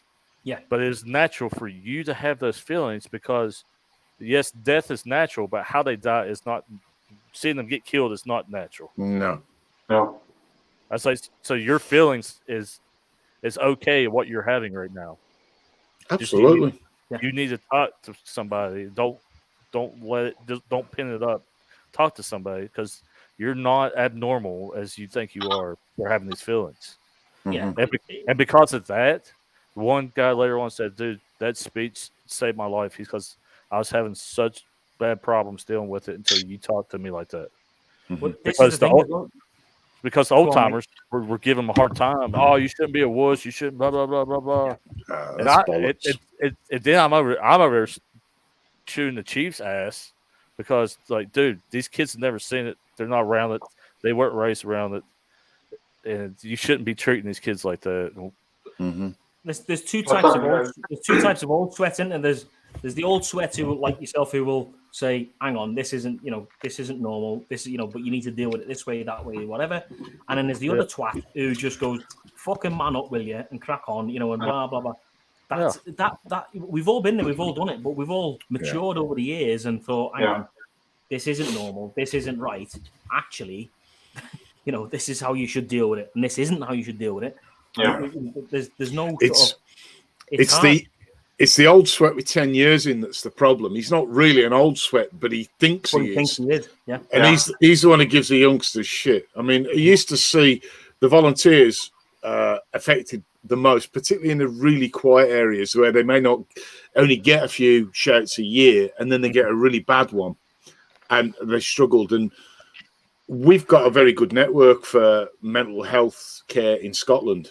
And I was my last 10 years of my career, I was a foreign investigator, so I covered the whole of Scotland, and I went to every fatality. And I used to see these guys because I used to have to interview them, so I could officially and unofficially give them the details of the mental health team that covered the area, and suggest that they would go and speak to someone. And I know it helped, but not everybody's willing to do that. Oh. But the service wanted me to capture that data, and I never would. I used to say, no, I offered it, nobody took us up on it. Right. Because I was always very suspicious of what the fuck they wanted with that information. Yeah. The fact that I'd been trained to help, trained is in just telling how to pass people on to somebody else. That's about the level of it. But yeah. And I think other people are the same. They're suspicious. Hells was saying, you'd get the boot. And I think there's that fear still that if you definitely, show signs of weakness in their eyes, that they're going to lose their job, particularly volunteers, The thing about it is like exactly what you're saying. See what you just said about the sign of weakness. Yeah. I honestly think anyone that's in a stressful situation, or anyone that's experiencing any sort of stress in any level, that an admission of that is a sign of strength, not massively. A sign of... Yeah, massively. But it's not seen that way. Yeah, and Drew, what you said about you were the retained firefighter, and like basically identifying someone else struggling and approaching them. That's somebody who's been in similar circumstances can identify those things within someone else. And it was an amazing thing that you did, just reaching out, because it probably meant a lot more to them than you can ever imagine. I mean, I just didn't want these young kids to turn into how I become, because I didn't have the help. I'll be the first one to tell you, I'm a grumpy asshole. Mate, I'm the same. You're in good company. We're all the same sort of ilk. Yeah, and that's because of what's happened in the generation we came up with. Larry's not. Larry's not a grumpy bastard. No, he's not. No, I'm just a bastard. Well, I think it was the punks. I think the punks that called you the Jesus of the live stream Jesus before, and I thought that was funny as well. It was the light around his head. I'll figure that out someday, guys. Oh, it's funny, man. I mean, I confuse people so much because at one breath I'm telling them to F off, the next breath I'll go save them. Like, that's just me. I don't know. It's because I didn't have the help like these people need to have the help. I've kind of created my own bad habits of how I deal with stuff, and that's what I'm saying with these volunteers. They don't. Where we're from, they didn't have anybody doing that, and it aggravated me because a lot of these people just didn't know it was natural for them to feel that way, because of what they experienced. And, exactly, mate. I don't know. It just the whole help with the PTSD stuff. It just aggravates me because in a lot of places it's still taboo or whatever, not real. Yeah. Well, you're not. We're not getting much help from our current administration, who I don't know what he's got against our veterans. Mate, I think he's got fucking PTSD, hasn't he? Because he's like a fucking. I mean, basically, was national television and basically said guys like hell's on two wheels because he's a veteran and he's Caucasian. He's a racist. Oh no, no. Here's the fucking president. Yeah, here's the better one. We are now American Taliban. Right, and here's what bothers me a lot about PTSD and the lack of support from our government is, a lot of people in certain states, this one would be one, who have PTSD, they can't go and get help. Because the minute they go to get help, they're going to take your guns. Yep. So then they don't seek help. Yeah. Yeah. I'm afraid that's the same here as well. Any mental health, even a whiff of it, you lose your license. You're never getting it back. No. But which is sad. It is, but yeah. Unfortunately, now like they said in that in the one movie, American Sniper, where he was still a child, and the father said, "Look, there's three types of people in this world. You're either a sheep, you're a wolf, or you're a sheepdog. And there ain't going to be no sheep, and there ain't going to be no wolves in my house." Yeah. Yeah. There's not enough sheepdogs out there, guys. Mm-hmm. There's too many sheep and too many wolves. They're outnumbered. And to treat the sheepdogs that are out there the way they're being treated, no bueno from this guy. I don't dig it at all. It's not right. Just let me just quickly say hello to Jixer Kid. He's a Canadian MP, not a member of Parliament, but a Canadian, obviously, military policeman. And I hope he doesn't mind me saying this, obviously, clearly, but he was just involved in the evacuation from Afghanistan. He was over there bringing people back on the planes. So, fair play to him, man. He sent me a message saying, I said to him, "Where are you?" He's like, "Oh, I'm over here. I'm, doing the shuttles backwards and forwards." I was like, "Fucking hell."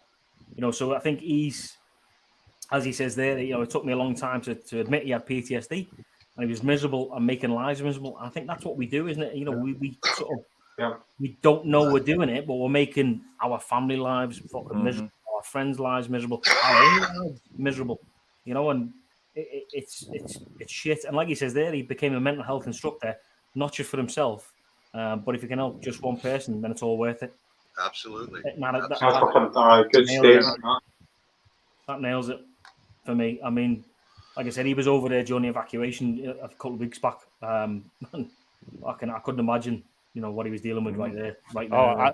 I was trying to figure out how I could volunteer for a mission to get our damn Americans out. I was like, I'll do it. But exactly, I'll put my skills to the work. Let's go.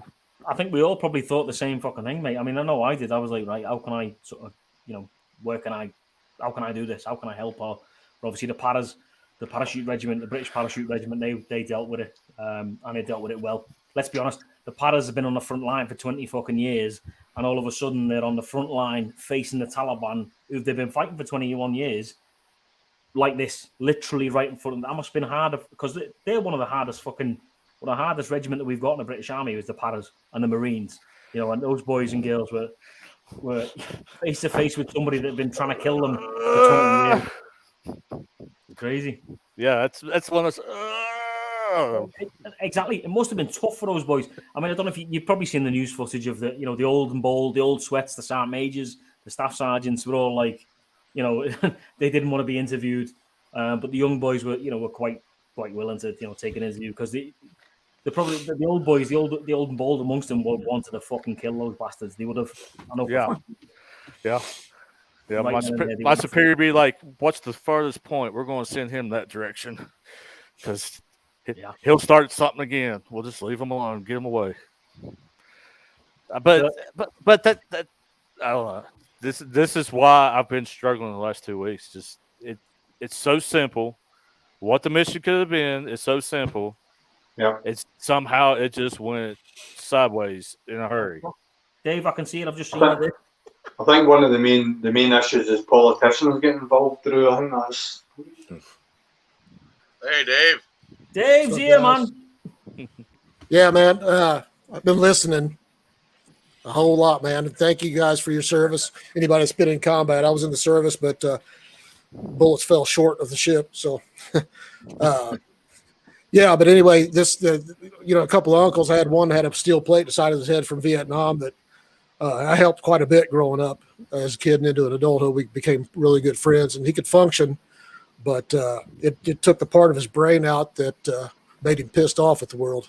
So he was just kind of, yeah, I'd do it again kind of guy. But no, I appreciate whoever's in combat, man. That's the tough thing to do. My PTSD stems from something different from all that. That's another story. But and the last thing I got to say is about all this that's going on right now. It's nice to see everybody around the world on the same page and pissed off just as everybody else is in this country.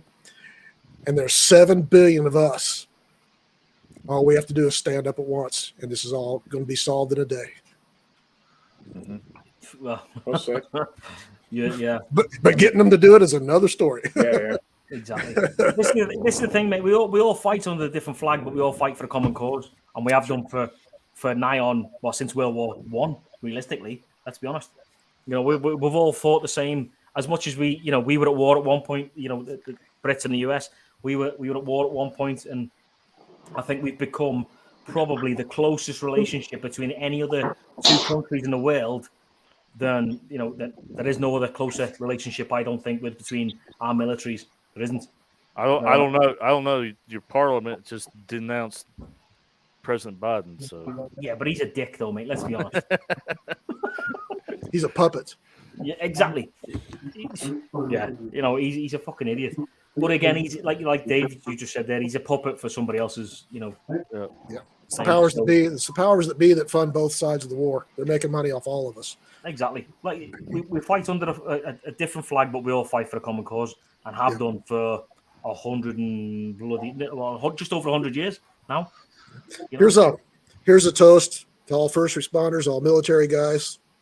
I got the good stuff. Cheers. Yeah, good point. All right, Dave. You talked me into it. I'll have to get it out. Master. Hold on, I'm just watching the wife trying to get something off a shelf. What are you doing? Are you selling it? Anyone want to buy a turkey cooker? Finished off my single barrel, so I'll just have to do some gentleman jack. Good man. Let me get another drink. We'll toast everybody that's been lost over the years. Let me get another drink. Damn. I think I want to come open. How long were you over there, Hills? total,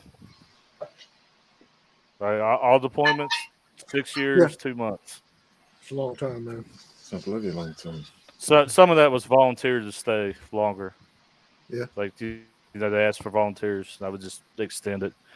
Because it was one of those times that when I came home, I just did not fit in. I was more comfortable being over there. So I would just try to stay as long as I could. And a lot of people don't realize, I understand where they're coming from. Because at one point in my life, I lost my family. I lost everything because of this. So I understand where these guys are coming from. So I know how hard the battle is. That's why anytime I can talk to somebody who's doing something, I can personally say I've been down that road. So let me talk to you. Let me tell you how bad it can get before it gets to that point for you. Let me just say to John, yeah. So again, I don't think you'll mind me saying this. Obviously, we were talking about the people that it's affected over the years, and obviously the people that PTSD is affected, not just military, first responders, etc., etc. So Dad and Mad, John from Dad and Mad, lost his best mate. He was a Marine, and he lost his mate. And obviously there, you can see it just doesn't affect the people that have fought over there. Yeah. Like he says there, the recent stuff in the news regarding our withdrawal has got to me. Scouts, you know what I'm saying? Exactly. And, he's lost his best mate because of this shit. You know what I mean? And for what? For what? It fucking breaks me. It does. It breaks me. For lithium for our president. To keep the lithium mines open. I'll give you billions of dollars worth of equipment. I'll pull my guys out and just make sure my lithium mines still produce. Well, let me just Cheers, propose guys. a toast to absent friends. Yeah, You're here. have some friends.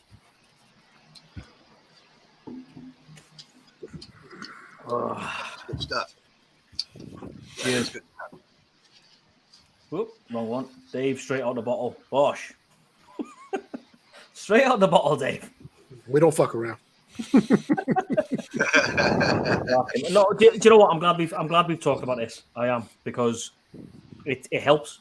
It does, and you know it's been a couple of weeks coming. If I'm honest, we've all been thinking about this shit, wondering why the fuck it's happened so quick. Why it's gone down the road that it went.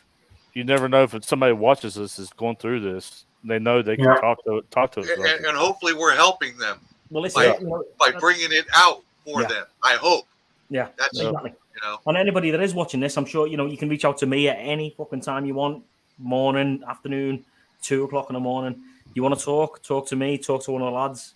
Anybody on here would absolutely, would help, definitely. So yeah, I mean, if you're suffering, like I say, don't suffer in silence. Get the help you need, absolutely. And if you're watching this back a week from now, a month from now, a year from now, and you're in a bad place, in a dark place, then if you want to talk, hit me up, man. I'm always available. Find something that's riding a motorcycle, hunting, fishing, something for you to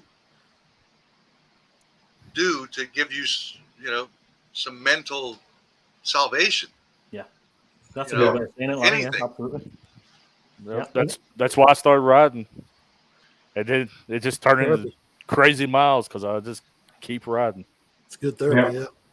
Definitely good therapy. Yeah. And while we're on that subject, anybody listening, I mean, I kind of tend to, I'm not a specialist or anything like that, but my family, when I was a kid, I remember as young as I can remember on through the Vietnam War, my family was big on helping heroin addicts recover. So I was around those all the time. Well, you can't go in there. You can't go in there. And I hear these guys screaming and shit and saw a lot of it, So I kind of, if anybody out there's got a drug problem, I saw how they did it. And they helped a lot of guys. So. Yeah, this is it, man. It's not just something that it ain't gonna go away anytime soon. And let's be honest, we're due another war. We average a war every. I know the Brits do. We average a war every sort of 10 to 15 years. So we're due another one anytime soon. And I think I got a bad feeling. I got a bad feeling we got a big one coming. It's just two main puzzle pieces coming together right now. Well, fingers crossed that doesn't happen, because I know exactly what you're talking about. And fuck, man, that will be. There was an interesting thing. 9/11 is coming. There was an interesting thing that I actually saw today, and it was a statement that Stephen Hawking made. It was a prediction. He said that humans on Earth will cease to exist in 500 years, and before he died, he actually changed that opinion and said it would be within the next 100 years. Wow. Actually, he said the next 50 years. Was it? It's like the last one I had read was 100. Mankind will be gone. Well, let's be honest. Our new sort of enemy is the Chinese. It's coming from the east, way over in the east. Let's be honest. The Chinese and the Russians are the sort of the next instigators of anything that's going to happen. I think it'll be over there, definitely. That's what I'm saying. The puzzle pieces are coming together. Plus, war's money. War's money. Yeah. No, exactly. There's controlling the money. There's population control too.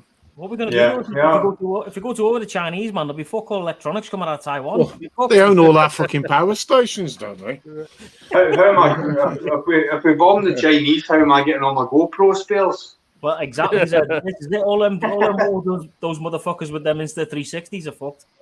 Exactly. Okay. I sent him an email saying any chance of a free Insta360, Didn't realize it was, I said, oh, I'm in the British Army, blah, blah. Played the whole military card. Didn't realize it was a fucking Chinese company, did I? I was like, oh, fuck. Retract.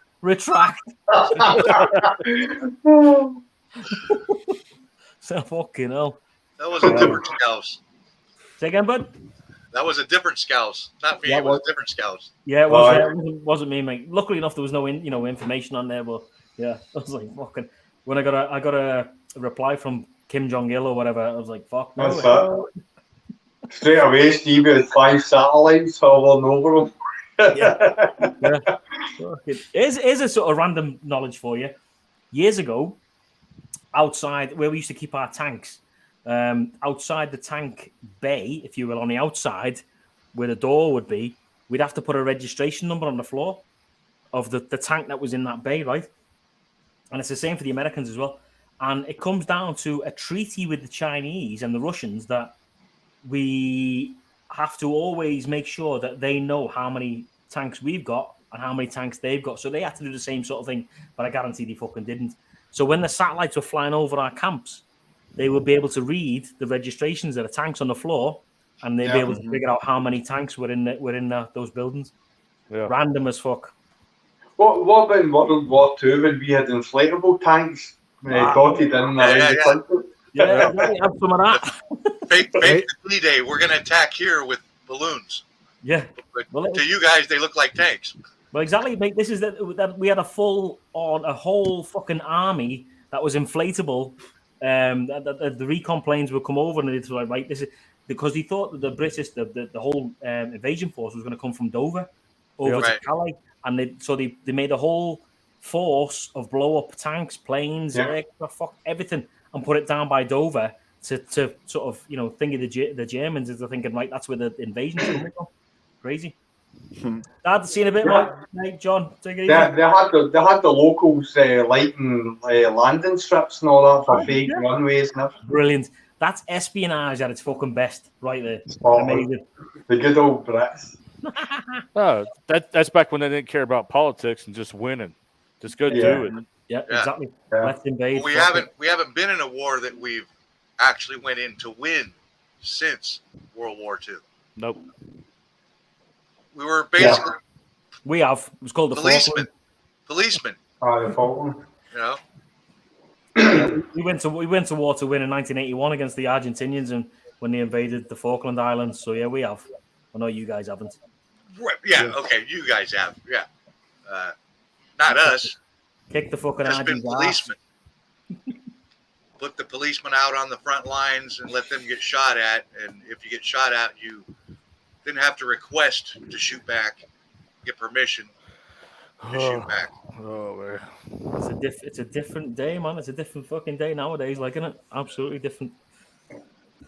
Oh God, fucking hell! Let's not go down that rabbit hole. That's a rabbit hole. It's like you look at it in the sense of it. Just say, for example, a police officer going out in his day-to-day duty. I'm speaking on behalf of my brother's a retired police officer, and he's going out and carrying out his duties. He's possibly arresting somebody, and whoever it is he's arresting, there's 5 people around him that are all standing on mobile phones recording what he's doing. Yeah. And like military-wise, it's exactly the same. If you're on the front line and you're doing whatever you guys are doing, and I 100% appreciate everything that you guys have done for myself and for everyone else. And there's people recording what's happening. It's just the society that we live in, rightly or wrongly. It's wrong, mate, isn't it? It was a menace for me. I mean, the press were always a pain in the arse because we used to walk around as investigators in bright orange suits. So we stood out and they liked getting a photograph of us. And so we struck deals with them. But in the later years with mobile phones, it was so hard to move a body or do forensic photography on a body without some fucker getting in the building and filming you doing it. And it was really hard because our photographs had to be kind of contemporaneous, so it's not like you could put up sheets or anything. It had to be in situ. and actually stopping the lengths people went to get fucking footage of us, you know, doing our job was just outrageous, you know. And they actually passed an act in Scotland that gave us quite a lot of powers to get people arrested as foreign investigators, because it actually interfered with the investigation. It sounds silly, but it was just nuts. And I used to go out and speak to people and say, look, come on, this is someone's mother that's died here. You know, stop being a fucking idiot. And I had a number of complaints from me speaking to the public like that, you know, and I wasn't going any further, so fuck them, you know. You know, fuck them. Sorry, but, you know. Look what happened to this lieutenant colonel from the Marines who posted a video basically knocking the superiors, and he got fired. Yeah. 17 years, you know. Now, okay, he knocked his superiors, and you know, without doing the chain. You know, right? That's the problem. Yeah, he should know better, really. But, you know. Oh, I get it. He went outside the military, but what he said was the truth, wasn't it? Yeah, it was the truth, but yeah. I agree with what he said, but I also know that there are proper protocols doing that. Right. And there's a reason for it. And as for me, as the only civilian on the panel, I see it from both sides. I'm a civilian, lad. Oh, I'm sorry. I thought you served, Zed. Okay. No, brother. I'm a civilian. Even with that, I said I see it from. He thought both you were sides. Captain Pugwash, you see. Some could say that I fought for the other side, but I didn't. Allah, snack bar. Just quickly want to say good night to the basic bikers. Thanks, mate, for coming in. Appreciate you coming in, buddy. Appreciate it. And thanks for Cheers, Mark. All the best, buddy. Mate, appreciate it, man. I'll catch you in a ride soon, pal. Cheers, bud. See you later. I just want to say something about what Larry said just now. In the military, it's a need to know situation. That's why they don't want you to talk, because they might tell you something knowing you're going to talk to somebody else. And it might be misinformation. It might be the truth, might not. They don't want you to say a word because they have a plan and you don't need to know. Yeah. So that's why. But sometimes their plan is pretty much FUBAR from the beginning. Yeah. But we're property, man. I get it. Which is, you know, probably part of the reason we call it. that I didn't serve. Which I have a problem with authority sometimes when authority isn't doing what they should be doing. You know, serving is sometimes. Go on. Yeah, we call those plans second lieutenants. All right, the ones that go to FUBAR, second lieutenants. All right. Yeah, exactly.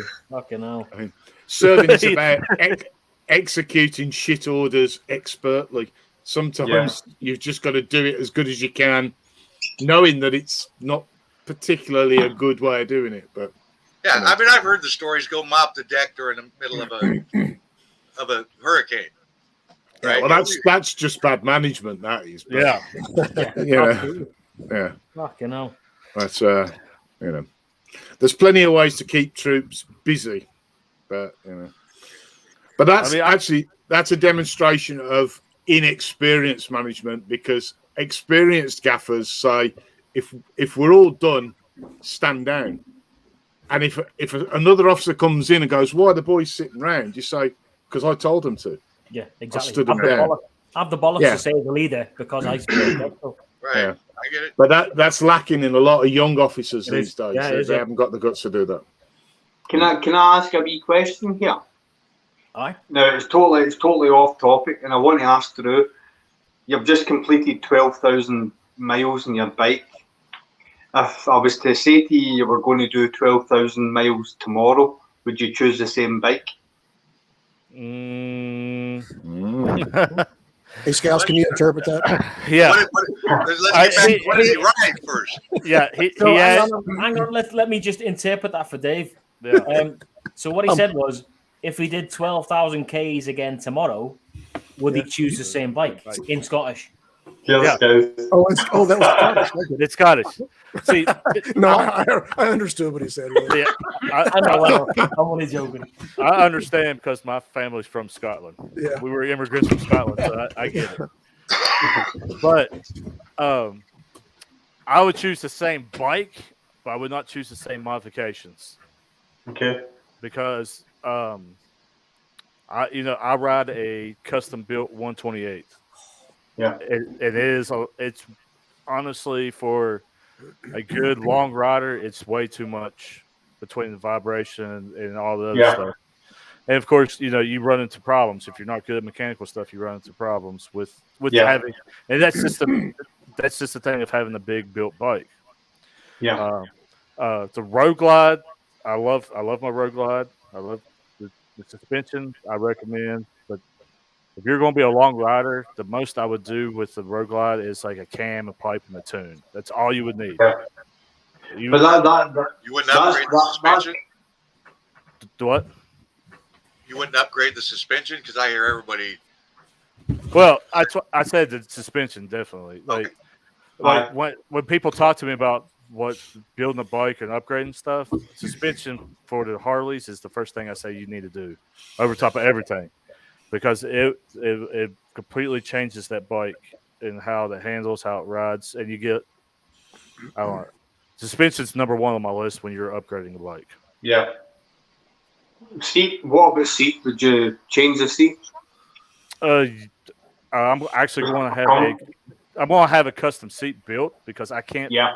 I've ran through so many seats with my long riding. I still haven't found a comfortable seat. Yeah. Yeah. Most of them are good for 1,000 miles, and then you're done after that.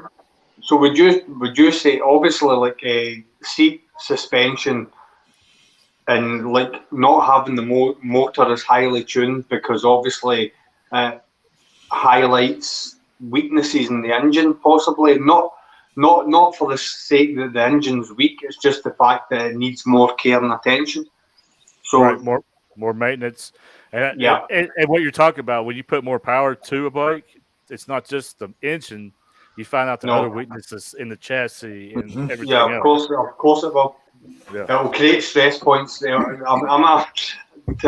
let you understand, I'm an engineer to trade, so like if you're putting more power into the engine, your braking system is going to be affected, as well as other sort of integral parts of the bike. So it's interesting. It's that because you're the first person I've ever known that's had real world experience of 12,000 miles on a Harley. It's interesting to hear your opinion. Well, hang on. I did 12,000 Ks on the Sporty. I've got a total of 23,000 in 5 months. Excellent. That's a lot. That's a lot. Say hello to Iron Dundee. Good day, mate. Nice to see you. We've got a slot available for you if you want to come in, bud. And obviously, Travis.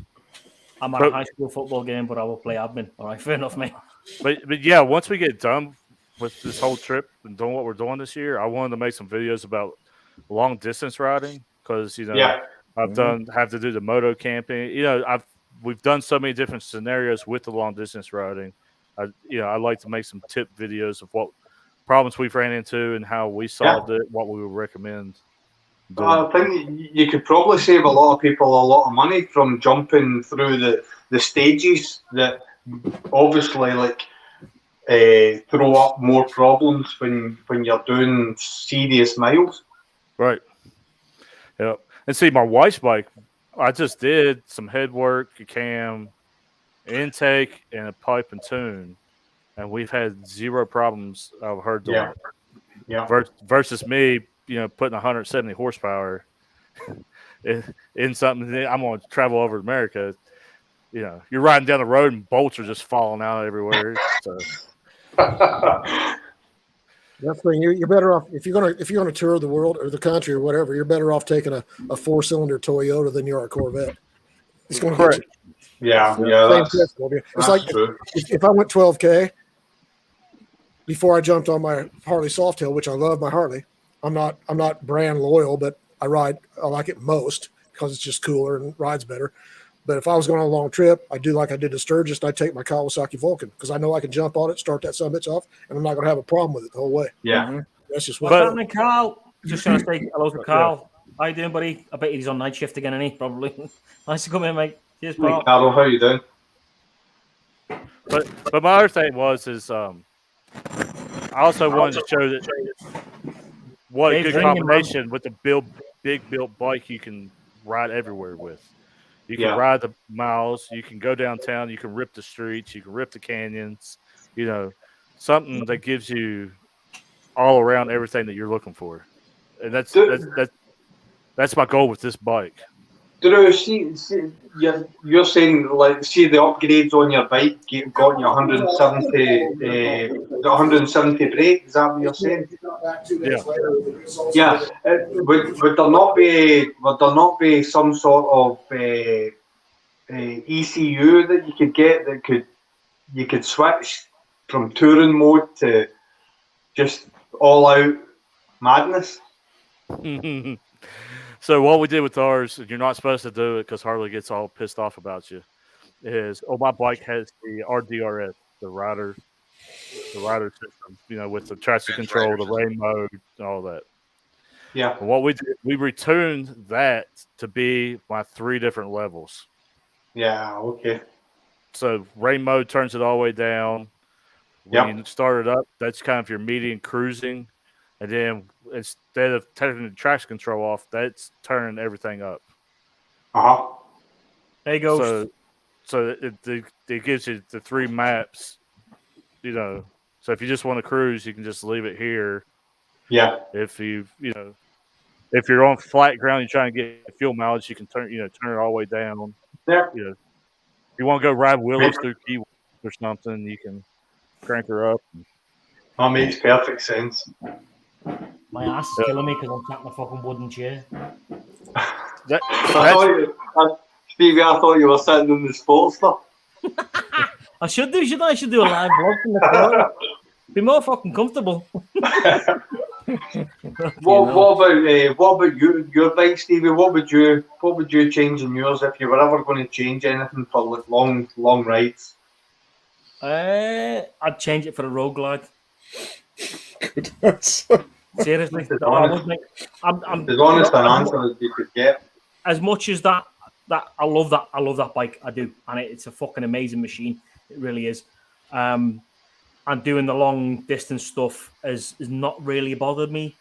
But the older I get, the more it is, if that makes sense. So that'll keep up. That'll go, mate. That'll go from one side of Canada to the other if it needs to. And I do love it. But I will be doing an upgrade in the next fucking 6 months. I will. Whether that be a Kawasaki, whether that be a Harley, whether that be a fucking Indian or something. I need to. I can't go on like I'm going on, mate. I can't keep strapping a fucking bag to the back of the sissy bar and going on road trip with the lads and asking the lads to carry my shit. I can't. So I fell in love with that bike when I seen it. I did, and I still am in love with it. And I think it's an amazing machine. The Evolution engine that's in that is that'll go forever and a fucking day. It will. If you can afford it, buddy, never get rid of it. Well, I'll keep it, mate. I will. If I can, I'll keep it. I will. Even if it's sitting in the living room. Yeah, exactly. But I think now is the time. If I want to get the wife sort of on the back and, take her for a ride out and stuff, I think it's, oh shit, I've just seen Carl there and he's just gone. Fuck. I think I need to upgrade, mate. I do need to upgrade. I miss having bags to put my stuff in, and I'm sick of asking the lads to carry my shit and all that sort of stuff. And I do. And I've said it, I love that bike. I fucking love that bike, I do. But it's time for an upgrade. Yeah. That is one of the things that I want to do with my bike over the winter, and that's hard luggage. The ZZR's got a good, you can get a good hard luggage for it. But really? The camping trip I went on a few weeks ago, again, tents slung over the back and so on and so forth. It highlights what you really need. Yeah, exactly, mate. And I think that last trip there, I was like, as much as I like riding that bike, and I do, like I said, I love it, but I think it's time for an upgrade, mate. And my old bones are getting too old for riding a sporty. That's for sure. But Iron Dundee said, I think the electric glide would suit you, Stevie. That would suit you. Nice blue like your shirt. So, mate, you clearly didn't see my last bike that I had. Go back and see my old videos, mate. I had a Suzuki Boulevard, which was baby blue. It was fucking gorgeous. I love that bike. It was amazing. I sold it to get that, but obviously, you know. But yeah, so yeah, blue suits me. Believe it or not. Holy shit, Dirty D's. He's in the house. Jesus Christ, D's. It's been a while, man. It's been an absolute age. How you doing, mate? Hope you're well. Thanks for popping in, saying hello. Jesus, wow. Been a while. Like, let me get Carl in because he's sitting down there patiently. Woof, there he is. Look. Oh, I'm Hey, Carl. not at work. I'm in a hotel room Ah, are you getting the hookers again?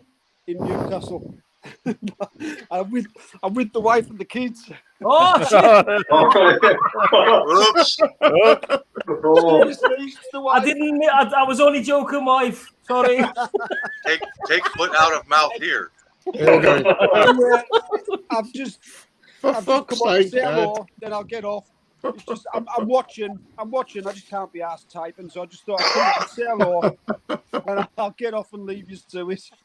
Fair enough, mate. Fair I enough. just wanted to come on and say hello, make you, so you know I'm not ignoring you. That was only a joke, by the way. He hasn't doing hookers things before. Fucking hell. Carol, well done on your latest milestone on YouTube, buddy. Well done. Yeah, well done, mate. Well done. Absolutely. Can't hear you. Got your finger over the mic. Right, yeah, better. Right, I'm going, but I'm watching, so I'm not going to type much, but I'll say the odd comment. See you All right, later. mate. Legend. Cheers, All pal. right. See you later. Bye, mate. Watching yous all. Right, safe. See you, pal. Fucking hell. But you couldn't have timed that any better, could you? Holy shit. I was just about to talk about the 10-minute preview as well.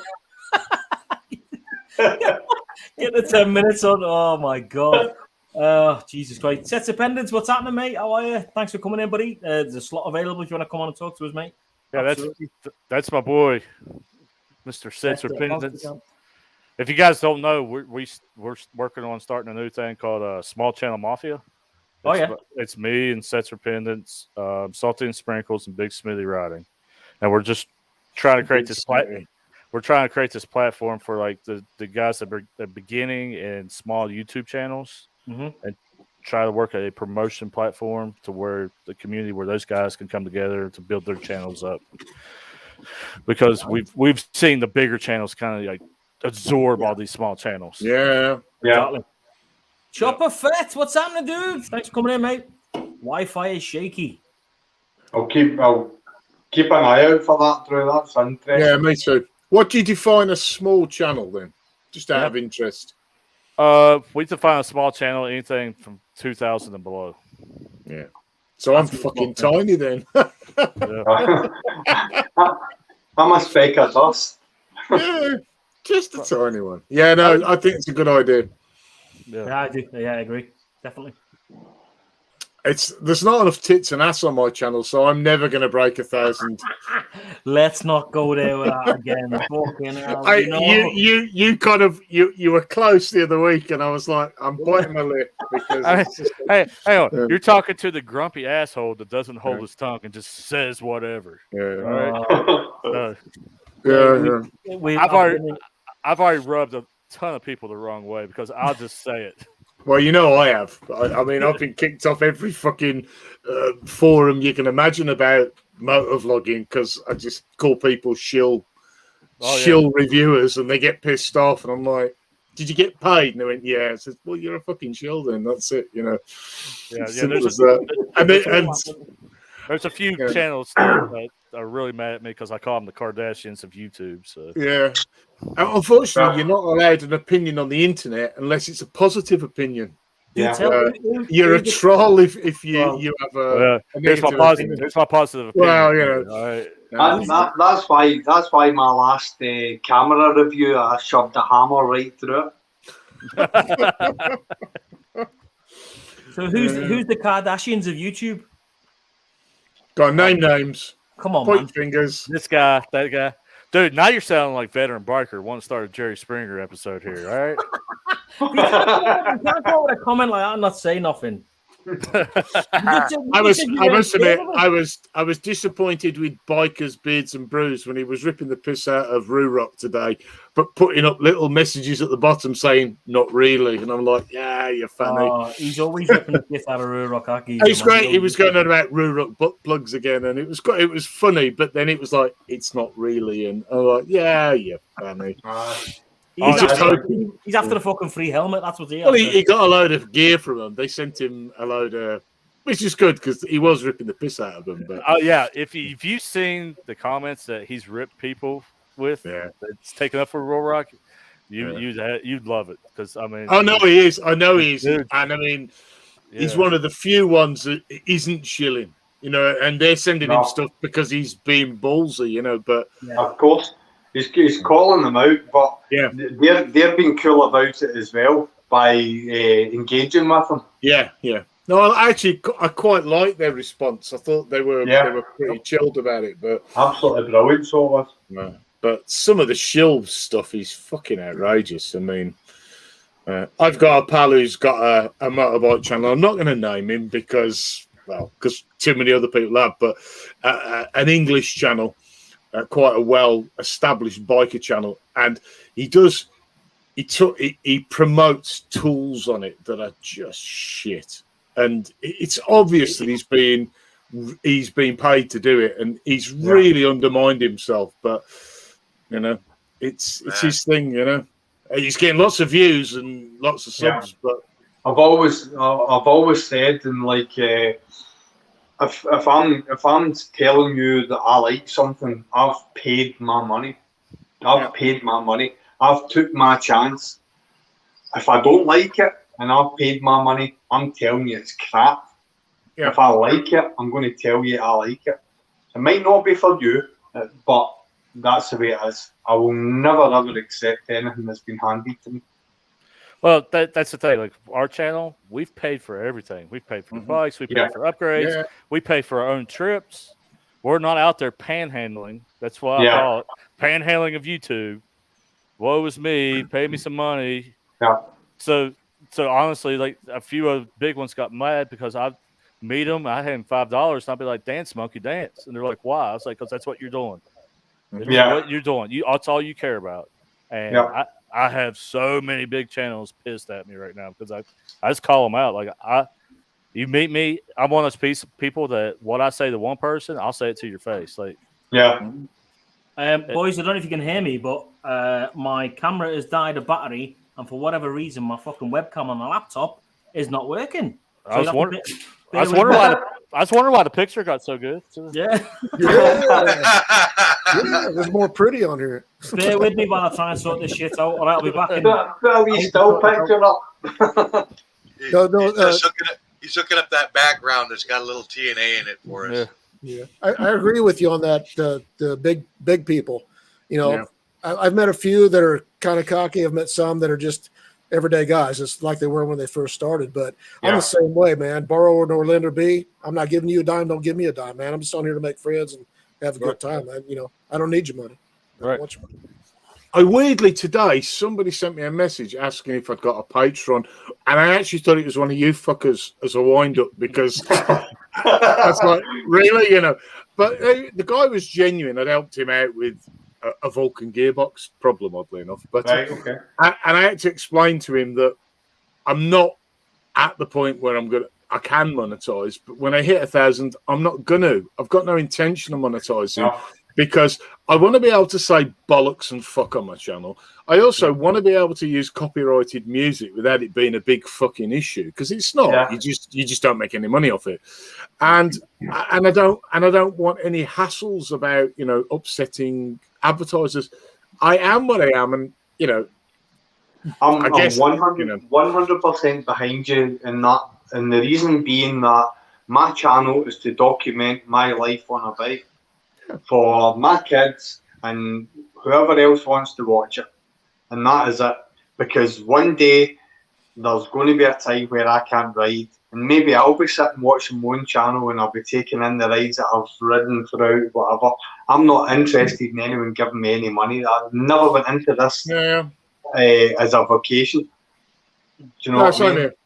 it's not about making money. It's a hobby, No. actually. I never really thought about it as recording my rides to look back later. It never crossed my mind, that one, actually. Yeah. But it's just, I like cameras, I like cinematography, and I like Yeah. riding motorbikes. It just seemed a nice mashup. And if it helps someone, that's fucking great. But if they don't like the way I've done stuff, then they can Change the fuck channel. off. Quite frankly, I'm not really bothered. It's The cameras are all it's really arrogant, but you know, the cameras are all right as long as they're not falling off your bike.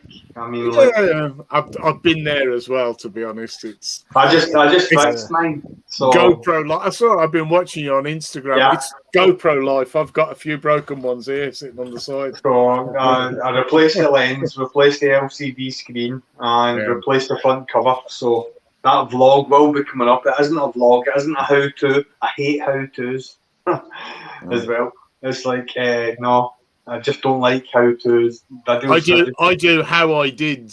That's what I do. Yeah, well, that's the thing, and that's what I said. I said this isn't a how-to. This is how I am doing it. Yeah. It's not. Don't follow it because I might do it wrong. Because there's a couple of occasions that I do because I didn't understand how to strip the camera and had to revert back to a YouTube sort of video that I was using as a guide. But no, not a how-to. It's like you're spoon-feeding people information. I don't like that. I watched your rebuilding of your GoPro, and it made me laugh because I broke the back screen of one of my cameras. One of my what are they?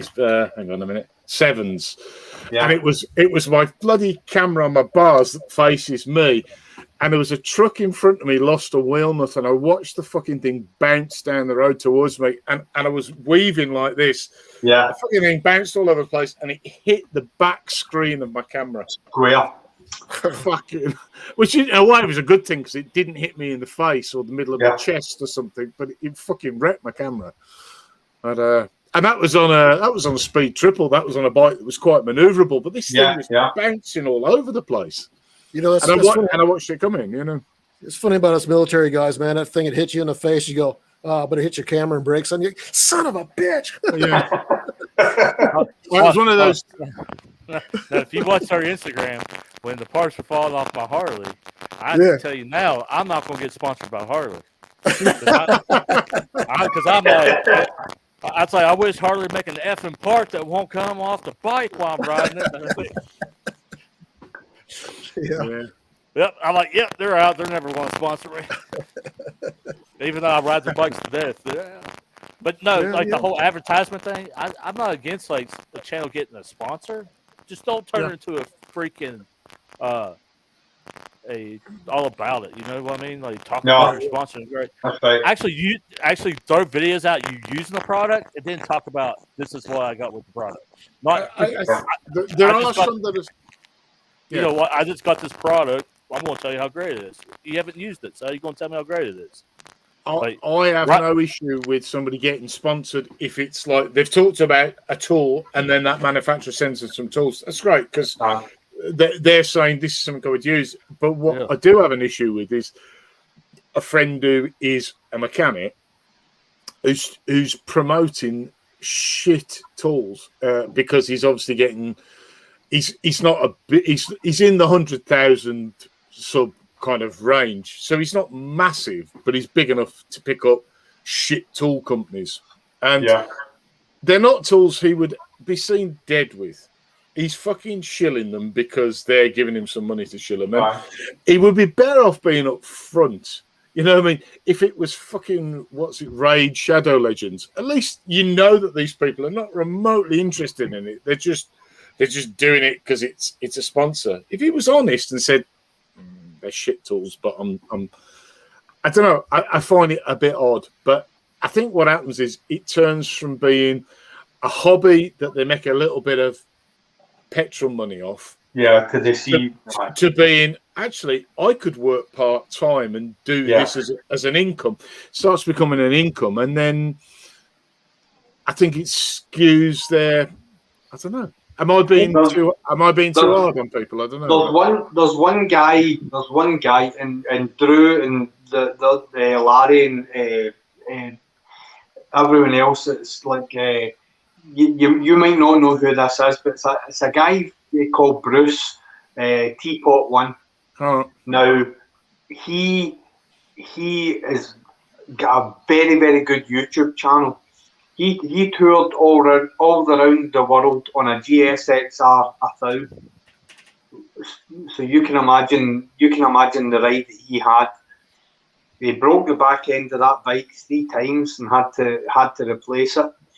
But what I like about his channel is he's very, very aware and very conscientious with who he takes in as sponsors, because he takes in sponsors that do not affect his brand, because at the end of the day, your channel is your brand. Yeah.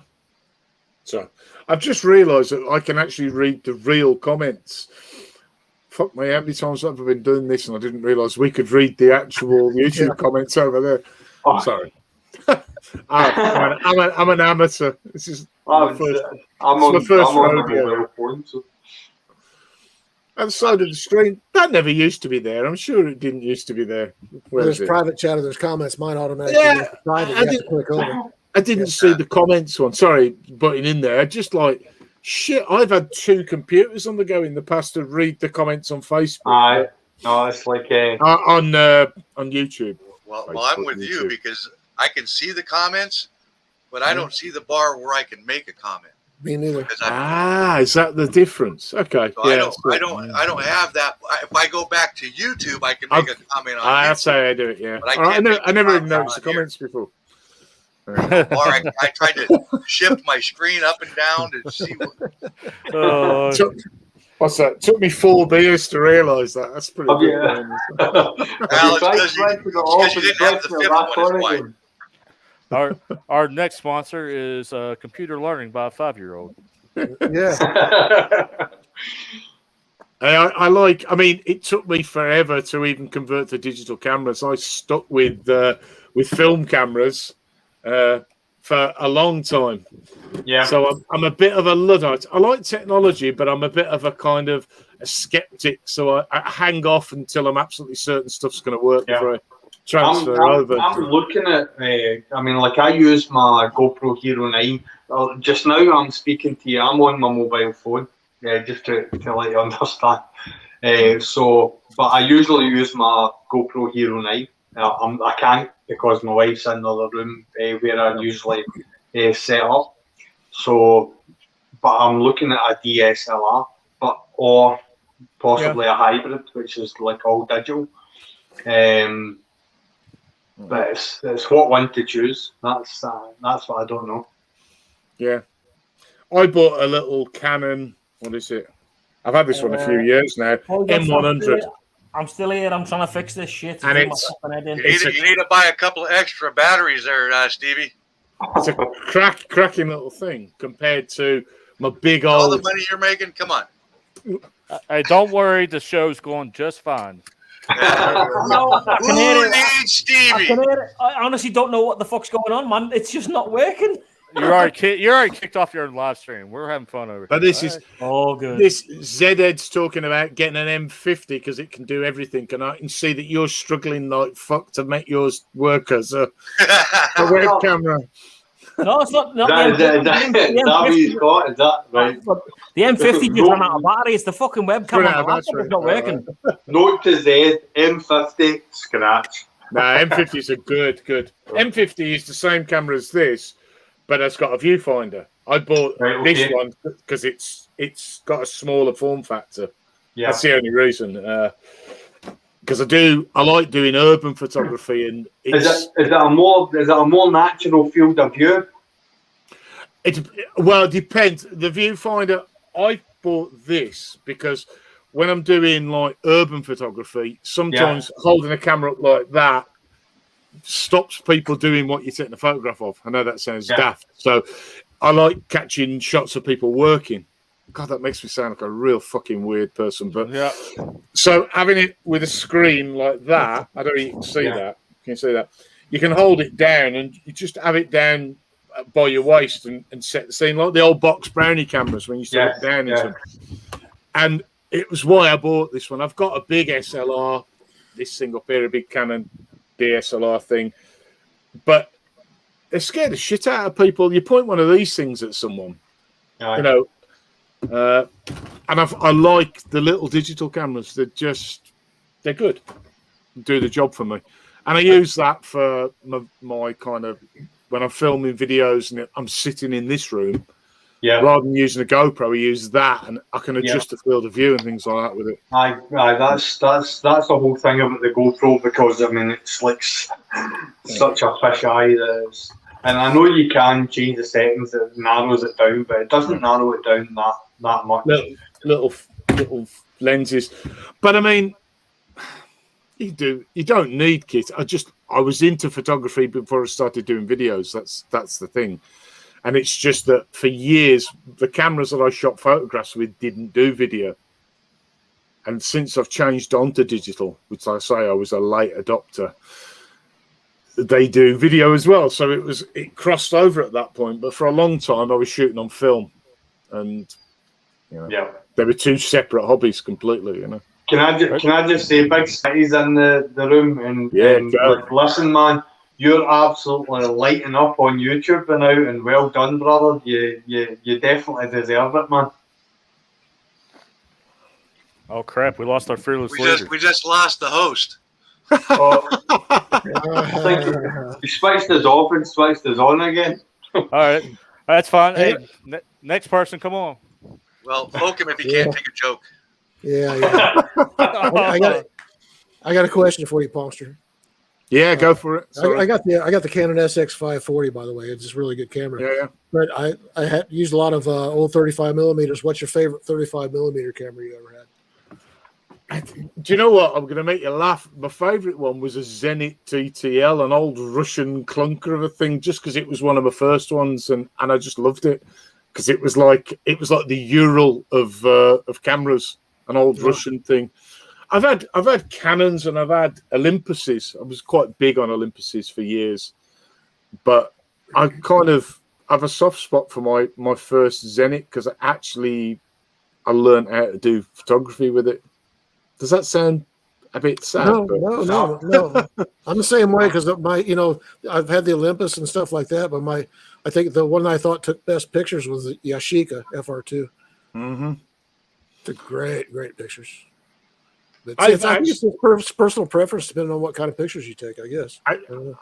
I did a lot of black and white, and I actually thought a lot of it was down to the film more than the camera. That might sound like a heinous thing to say, but I think good film and developed properly made more difference than the actual camera. And also lenses are better than cameras. Cameras are just boxes in reality, with film cameras anyway.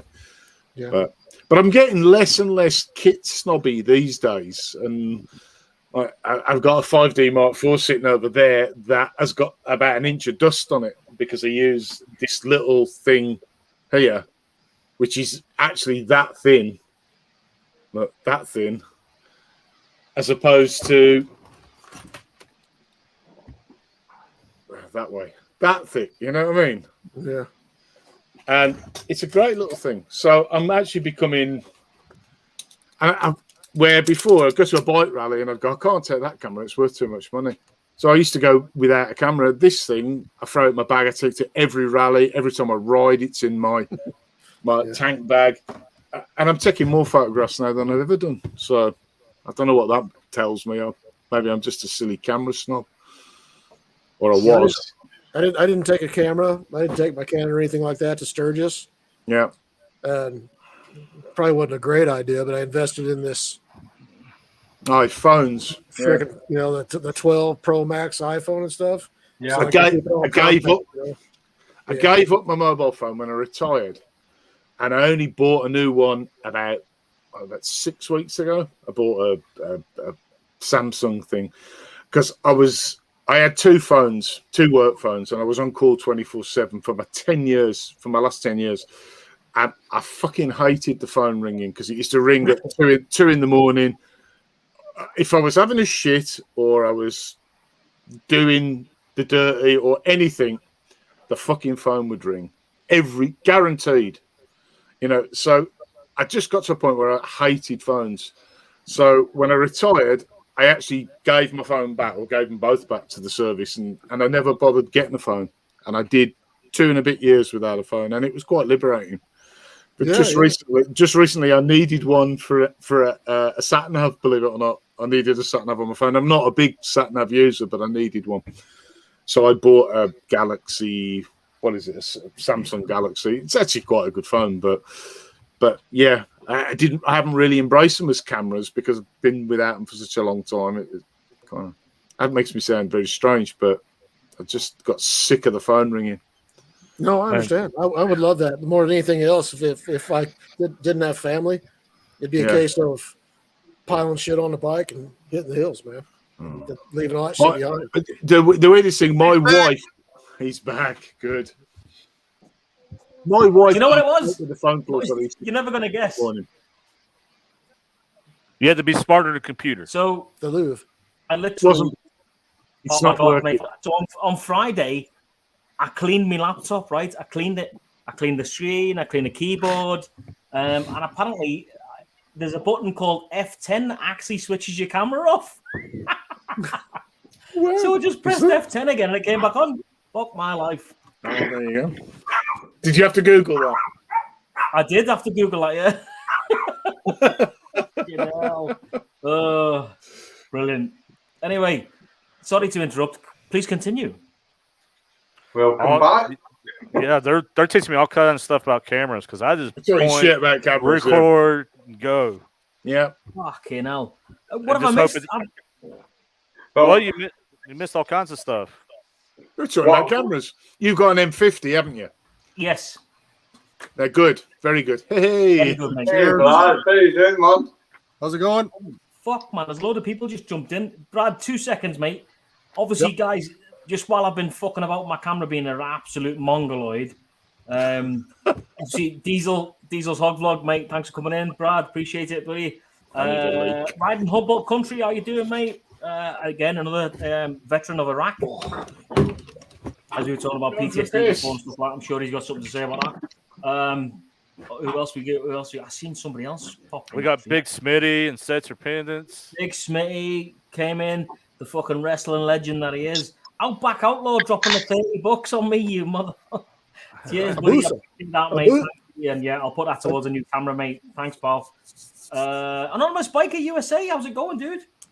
Fucking hell. And I think I've got everybody. But if I missed somebody, I do apologize. But guys, thanks very much for all appearing, coming in. If you want to come in and talk to us, obviously I will drop the link in there right now because clearly I've been AWOL for a while I dealt with the fucking button on the laptop.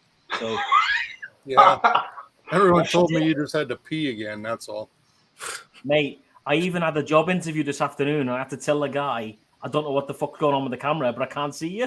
You can't see me. It's a fucking button. Watch this. F10. Thanks very much. F10. Thanks very much. Go back to that last picture. I think I liked it better. No. I'm just fucking with you. I know. But yeah, guys, thanks very much for popping in. And there we go. Look at that. Boom. Back to normal. Please continue. Brad, how's the camping been? Good. Back, getting slowed down now to go back to work on Monday. Damn it. Yeah, man. Yeah, it was nice. Got to see that knobhead up there while we were out. I saw that. There's no need to talk about Dave like that, man. Sometimes you can't choose your neighbors. So what a bummer about my new drone. That's brutal. So it's all the parts. There's one more part still to come, and then they got to put it all back together. I had a new drone, a Pro, Mavic Pro, for 9 minutes and exploded it all over the place. It's not even registered yet. I just did a low hover, did a couple circles. Everything was fine. Just getting the feel of that. I have a Mavic Air as well. And then I got up to about 70 feet. And I did a 360 rotation at 70 feet. Everything was happy. I was just going to land it, throw it back in the bag, and it just fucked off. And it headed for the river. And then it smoked the tree, and it fell like, well, Scouts, remember how big them trees are? Yeah, mate. Yeah. it from the very top of one of those trees, it shredded its way all the way down to the ground and just Jesus. Oh, So, mate. no idea what happened there. So That sounds like a familiar story. 9 minutes and exploded. Chinese were controlling 9 it. minutes, you jammy 9 bastard. minutes, champion. Fucking lucky bastard. Right. Now that Brad's here, I need to go for a piss. micro bladder. No. Yeah. So has anybody rode like Nova Scotia or any of that area? Been there, never ridden there though. Because that's what I'm looking at next year, going up and riding the eastern part of Canada. That would be fantastic. Yeah. It's beautiful country. Like the Cabot Trail and all that, doing all that. That's what we're I would honestly love to come over and Me just too. hire a bike and ride forever. Now, we have talked about trying to figure out how to do a Europe tour, like we've been doing an America tour. Yeah. Because we would like to do that too. Go over and spend a Listen, year. you come over. Drew, honestly, you come over to Scotland, you'll be well looked after, brother. Oh, aye. Yeah. We'll be bunking at your house, Zed. Oh, listen, man, you'll be more than welcome. Yeah, you're welcome on my couch, dude. Well, speaking of bunking, they got the Bunka Biker worldwide. You can find all kinds of people in Europe to Bunka Biker. Bunka Biker. I would just think it'd be funny. A couple hillbillies go to Europe and ride motorcycles around. I think Brilliant, man. Taking because we get some sketchy shit over here. Let alone that we couldn't speak the same language. What kind of sketchy shit would we get on over there? I can take you to parts of Scotland that I don't even know what they're saying. Hey, I've been to Scotland several times, so especially like I always went to Glasgow. We always went to Glasgow. That was one of our stops. Always enjoyed it. I saw the funniest fight I've ever seen has been in Glasgow. It was on New Year's Eve. Probably Monday afternoon. Yeah, we were in a little pub, and of course, you know, they were talking about the old football, getting all rowdy, and they were so drunk they'd swing, and they kept going right in a circle for like 5 minutes, never hit each other, just swing. I'm like, okay, this got boring after like the third time around. Can somebody at least hit somebody by now? Like, I thought it was hilarious. So, Brad, Sounds like a normal night in Glasgow, then. What do you got there? we got the old Buffalo 9 Brewing, the Peril of the Atlantic beer. Sounds good. Yeah, man. It sounds good. It's So, how was your shopping trip? It was okay. I sat in the car. As you do. Let her go in. Fucking I said, woman, I'm not going in this damn store. And she said, man, you're going to do what I say. No mask for me. I'm not going in. Fuck them. You don't make me wear a mask. I ain't going in. Don't spend my money there. Hey, that's turning my entertainment. Don't wear a mask and make them walk around and follow you everywhere. That's a good point. Brad, what was it you cut off the truck? What's that, Zed? What did you cut off the truck? Oh, so as Scouts knows, my truck is really fucking loud. It's turbo back 4-inch straight pipe. Yeah, it's been like that for a long time, and I like it. But when you tow a trailer, like especially when you're towing 2 trailers, it drones so bad in the cab, it's brutal. So after like 6-7 years of that, I got pissed off and I ordered a twister muffler. So the picture you can't see in it, it looks like an auger inside with a hole down the middle, and it's less than less than half an inch of back pressure. But it cuts that drone out. It's basically just a resonator. So it still sounds good, but it just cuts out all that drone in the cab. But that's why I was making fun of fucking Holler Moto and his piece of shit Chevy truck. They're all fucking plastic. So I cut more steel out of my exhaust than they used to build his whole truck. And then he's like, I'll race you for titles. And Okay, you don't want to do that, man. Nah, I can fucking hands down, having first-hand experienced the fucking diesel truck. Nah, you don't want to do that shit. It's faster. Zed will know it. It's faster than fucking RS Turbo. Man. And it's 10,000-pound dually. But when I first put that engine in there, when I finished that engine, I raced a brand new Challenger 500 out at the track and kicked his ass. And I wasn't even spraying. That's just on fuel. Yeah. So, Holler, I'm calling you out, Holler. If you ever watch this, I'll race you for pinks any day. Oh, my. You running gas or diesel? Diesel. Diesel, yeah. Roll coal. Hell yeah. That's That's what it says right on the back of the truck. It says rolling coal. 2022. We don't have laws here in Alberta for that, so I just let the black smoke pour. Don't let me in the passenger seat. That'd be shit talking to everybody at stoplight. Let's go. Yeah. I'd be like, what's up?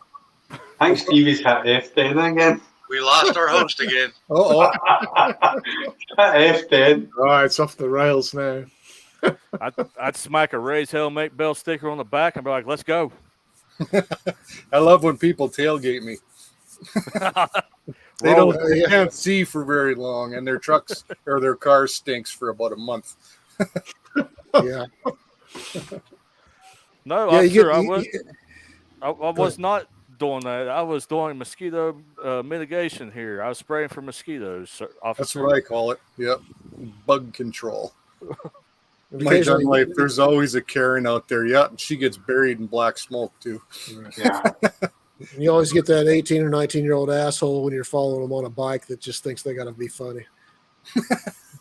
Yeah, I'm particular about who I smoke out. Right. Hey, I'm not saying you. I mean, just about once a year, man, I get one of those guys around here, you know. Oh, Ghost's computer restarting.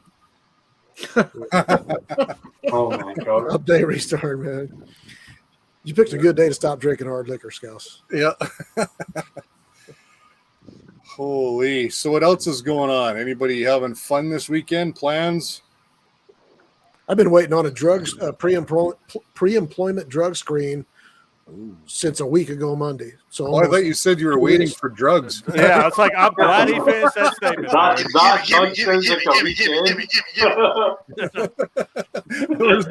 FedEx. I don't wait on drugs. I'm waiting on a drug screen.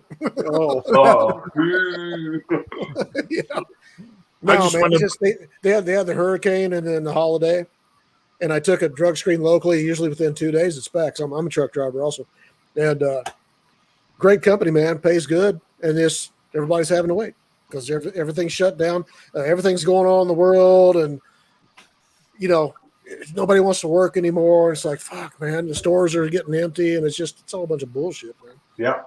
It's the same in the UK. It's like truck drivers can leave a job today and an hour later be in a job that's paying £2 an hour more. Yeah. I mean, our company's 12 drivers short, man. They go through all the bullshit. It's massive. Yeah. I'm in the oil field here in Alberta, and some of the biggest drilling companies right now are 600 men short. And the CEO was on the news. He was saying that's what keeps them up at night right now, is they figure they're going to be 1,800 men short on the drilling rigs here in the next year. Well, hell, tell them to call Hillbilly here, man. I'll tell you how. Hi, welcome to the live stream. My name's Zedhead Moto Vlogs. Welcome. We have Military Biker. But see, when I logged back in on my phone. God, here we go. Tell us who you are and what bike you ride. Well, I logged back in on my phone. I was like, all I heard was Dave talking about 18-year-olds assholes. I was like, what the fuck's going on here? Next time he comes back, we should all just stand there like that. And he'll think we've all frozen. Jesus Christ. Wow, this took a bad turn. Yeah. I think I need another beer. I think you were obviously talking about 18-year-old assholes, Dave, as in dickhead drivers. And I was like, what the fuck are you talking about now? He's waiting for drugs, apparently. Yeah. Oh. Man, aren't we all? Those are some damn good drugs. I was going to go out for a ride on my Triumph this weekend, but I put it in for an MOT today and it hasn't come back, which is a bad sign. That's not good. Either that or I'm getting a free MOT. It's one of them. It's like I know the garage owner, so he may have gone, I'll do it on Saturday and he'll get it for nothing. But either way, my bike didn't come back, so it's never a good sign. Oh, longboard. Okay. Yeah. I bought a variety pack, 4 different beers. They're 4.4, 4.6, 6, and 6.5%. Right? Wow. And it's the same beer, just a little higher alcohol content. But I'll tell you what, man, the lower alcohol content of these Kona Brewing Company, they're pretty damn good.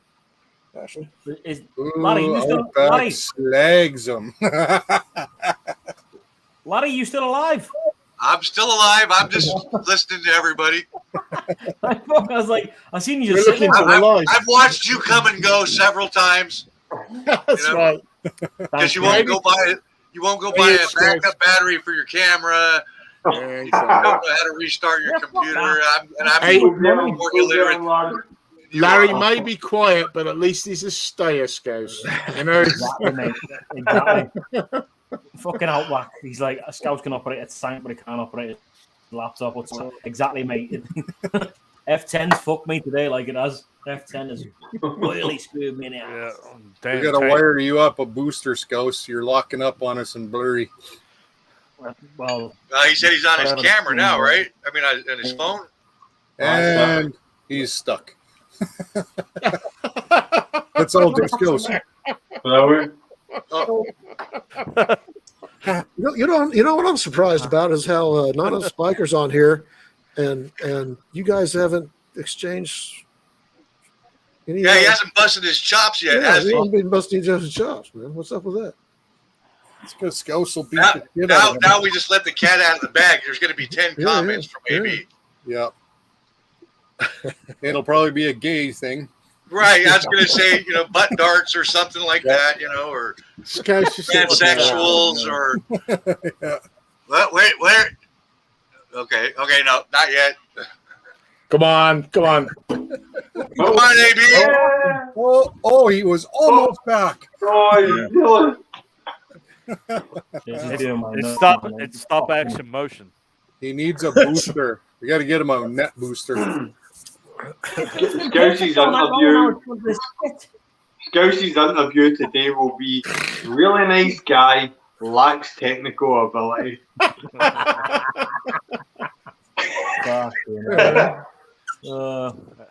What are we talking about? Are we slagging off AB? Are we slagging off Anonymous? Did you press F10 again, pal? Watch this. Look, watch how easy this is, man. I've learned something new today. Check this out. Hey! F10. Hey! Whoa! That's showing off. Does it work? Doesn't work for me. No, it doesn't work for me either. F10. Yeah, I can hear the conversation in the tank now. Must just be the Do you master. believe the F10 button turns off your camera? Fucking does. Doesn't Oh, for me. he's stuck. Jesus Christ. So, boys, I reckon I'm going to end this at 3 hours. So, in like 7-8 minutes, if that's okay with you guys. 3 hours. That's cool, bro. Oh, fine. Okay. I just realised it's 1 o'clock in the morning. Yeah. Yeah. I know. It's a good job my missus is in Glasgow. Fucking hell. Wax Is she on off. the piss? Is she on the piss? No, she's looking after her mum, believe it or not. Mm. Aye. Her mum's been ill, and so we've been living apart for fucking months. Right. So I'm living on pies and beer. It's fucking hell.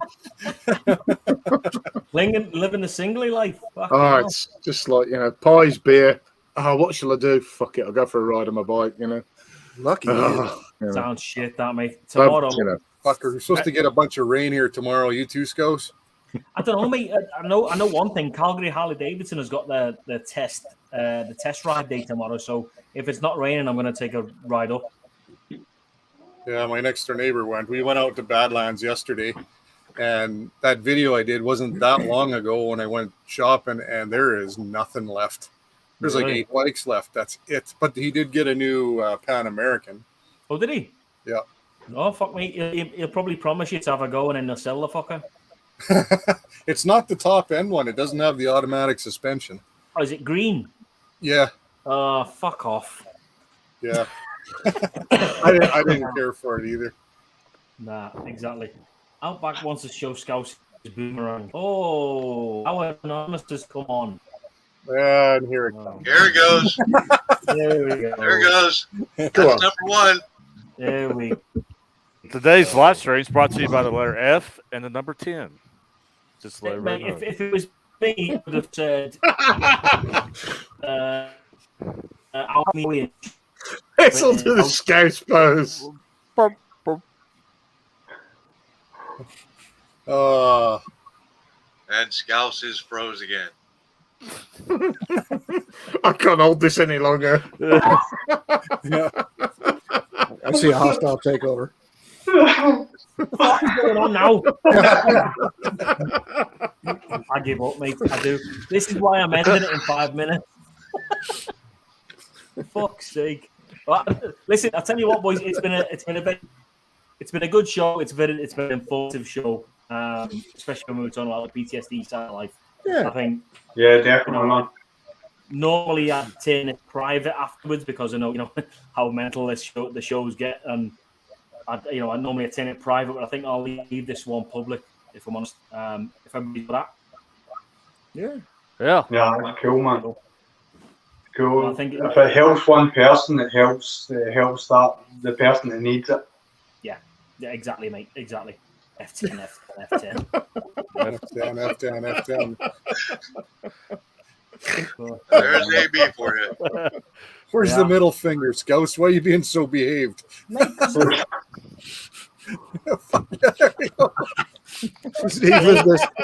lives next to a McDonald's. Yeah, well, exactly. Fucking pizza for tea tonight, boys. Take away to me, pizza and beer. Pizza. Pizza and fucking beer.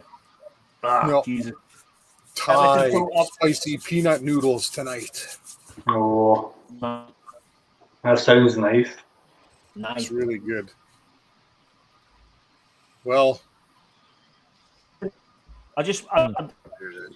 you want to thank everybody for being on? Gentleman Jack's better. Yep. we're not going to be able to hear him say goodbye. He's just going to fuck off on us. No. Just going to cut him a minute. He's going to press F. Boys, that's boys. That's not a fair flattering one, is it? Let's get a GoFundMe page going. Hey, if you want to know what Zed and Scouts would look put together.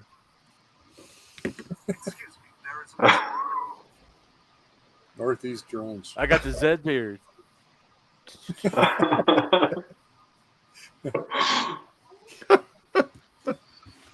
We're going to start a GoFundMe for Scouts to get a Wi-Fi booster on his house, internet booster. And a second battery for his camera. Yes. Definitely. He's getting the misses up on the roof with tinfoil, isn't it? And to get a second grade. And not forget what F10 does. Tinfoil hat. Bring in the signal. Left a bit. Send him a power lead for that camera. Here you go. Send you that. Oh, come on, AB. That's not right, AB. Come on. They boys will got another now when he's away. Oh, man. That's a bad one. He's just not right. I respect that.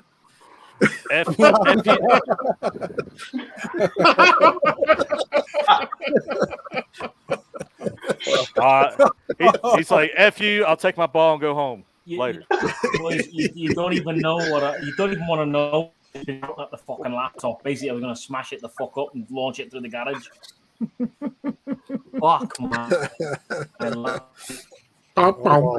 Anyway, listen, you can understand it better when he cuts out. It's the fucking clangers. Burger King drive up.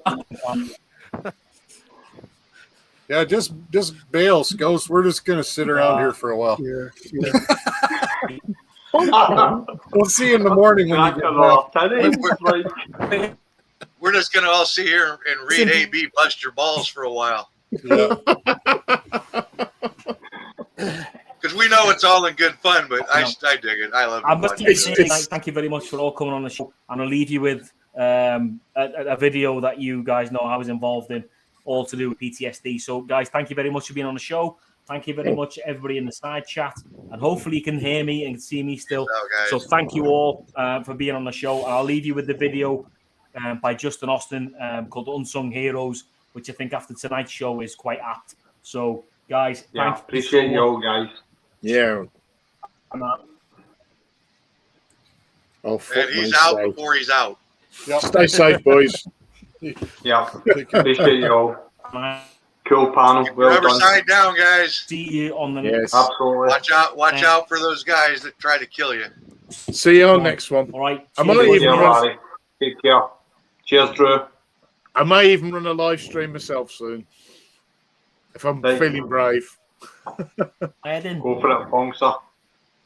I got one tomorrow. Live stream starting at 10 o'clock in the morning. I'm going down to a 9/11 tribute to first defender and veterans and thing like that. And they're also doing a bikini bike wash. I'm gonna live video all that about 10 a.m. You're going to do a bikini bike wash? What? Yeah, I'm going to a 9/11 tribute for veterans. They're raising money, $10 a bike wash. All money's proceeds are going to veterans and first responders. And they're doing a bikini bike wash to do that. So I'm going live 10 o'clock in the morning, Western Mountain Time, which is Pacific time now. And it's the same thing. Arizona doesn't change. California changes. So we're on the same time. Then when they change again, we're an hour. Yeah, I'm in Albuquerque right now, so I had to learn all. Yeah. So, yeah, but we're in. Cheers, guys. All right, see you. Cheers, Stevie. Fucking work, you twat. Don't touch the F10 button. F10! F10! What'd you get, babe? Fucking piece of shit. Okay.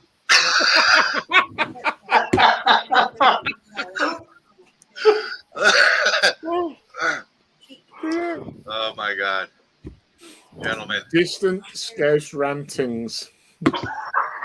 There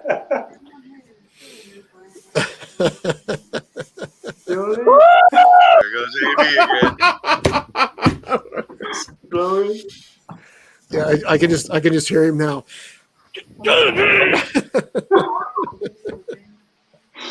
No. Brilliant. There's a hammer getting swung like this. Yeah. Right at a laptop. Yeah. He'll wake up tomorrow and go, damn, that just cost me $2,500.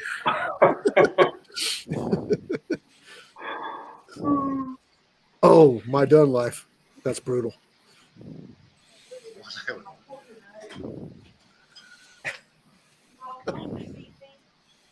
We've well lost him now. Oh, Yeah, definitely. we didn't even get the video. What happened to the video? No, it's F10, Scouts, F10.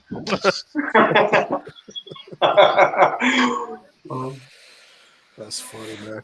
All right, this next segment of the live stream, we're going to raise money so we can get Scouts some good internet. All right. Wow. Every day there's one veteran that cannot reach out on his internet and talk to people. Deep down in your heart to donate to help him. Okay. Well, I guess we're not getting the video, so. So, now what? Another beer. Now, That's right. now we can bust his balls even more than AB, and he Another won't even beer. know it unless he goes back and watches his own video. We can't talk about him because he'll see it later. Oh my gosh. Yeah, that's later. Everybody yell F10! F10!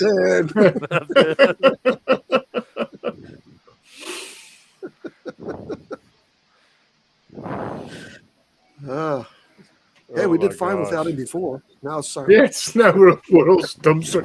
He's probably thinks he's cut the live stream off. That's the thing. Is he coming back? the video's playing, but we don't get to see it or hear it. That's what's going on. Because he has the video. He doesn't realise he's left this thing running. That's what it is. Scouse he'll be in his bed now like that, and the missus banging into the live stream, sweetheart. Banging in. All the boys with Welcher. You know, like Scouse. Right. Right. Oh, he's back. Shh, shh, shh. You know, right. On that note, boys, thank you very much for coming on the show tonight. I appreciate it. I'm going to leave you with this, and hopefully it works. So, cheers, guys. Thanks very much for watching. Remember to give it a thumbs up before you leave, if you would be so kind.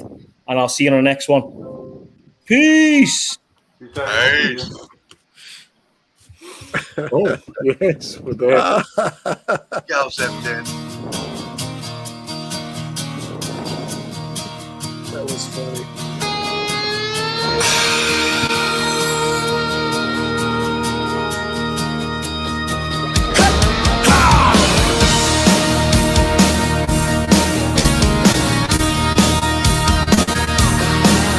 He's been 22 years as an infantryman. Served in Bosnia, Iraq, and Afghanistan. He's seen some things nobody should ever see. He never came back when he came back from overseas. Yeah, and a few months back he took his granddaddy's gun, threw it in his truck and went out for a run. Drove up Tilly Mountain to an old shine shack. That's the night he never came back. Yeah, there wasn't any flag draped coffin, no 21 gun salute. Just his mother and his brother there to bury him. Didn't even make the news. Another unsung hero who gave all for me and you.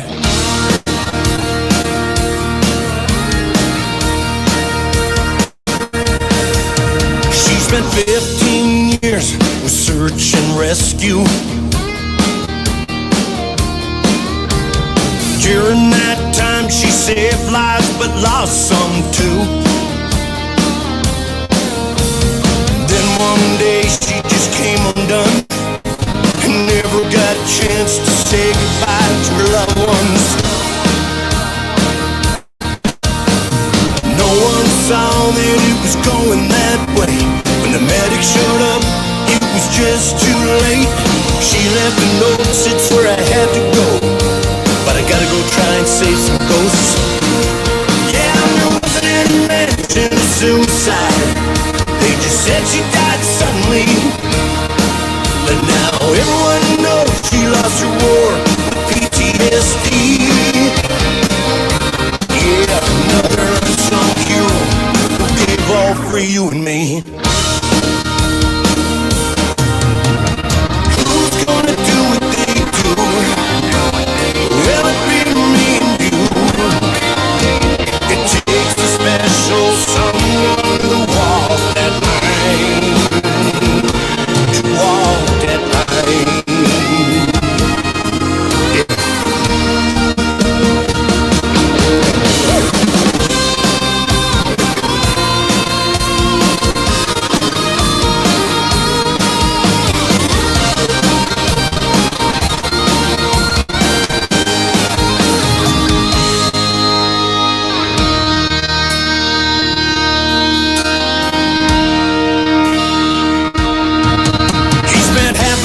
Life as a first responder. He started his field medic serving over yonder. He thinks about the ones that he couldn't save, and though he knows there's nothing that he could have done, it still haunts him today. Then one night he hit the bottle alone. Took a bottle of pills, thank God he picked up the phone. They found him in time and they brought him back for another day. Yeah, these days he's doing much better. He's been reaching out now, it's not sure. And he's getting help from those who really know.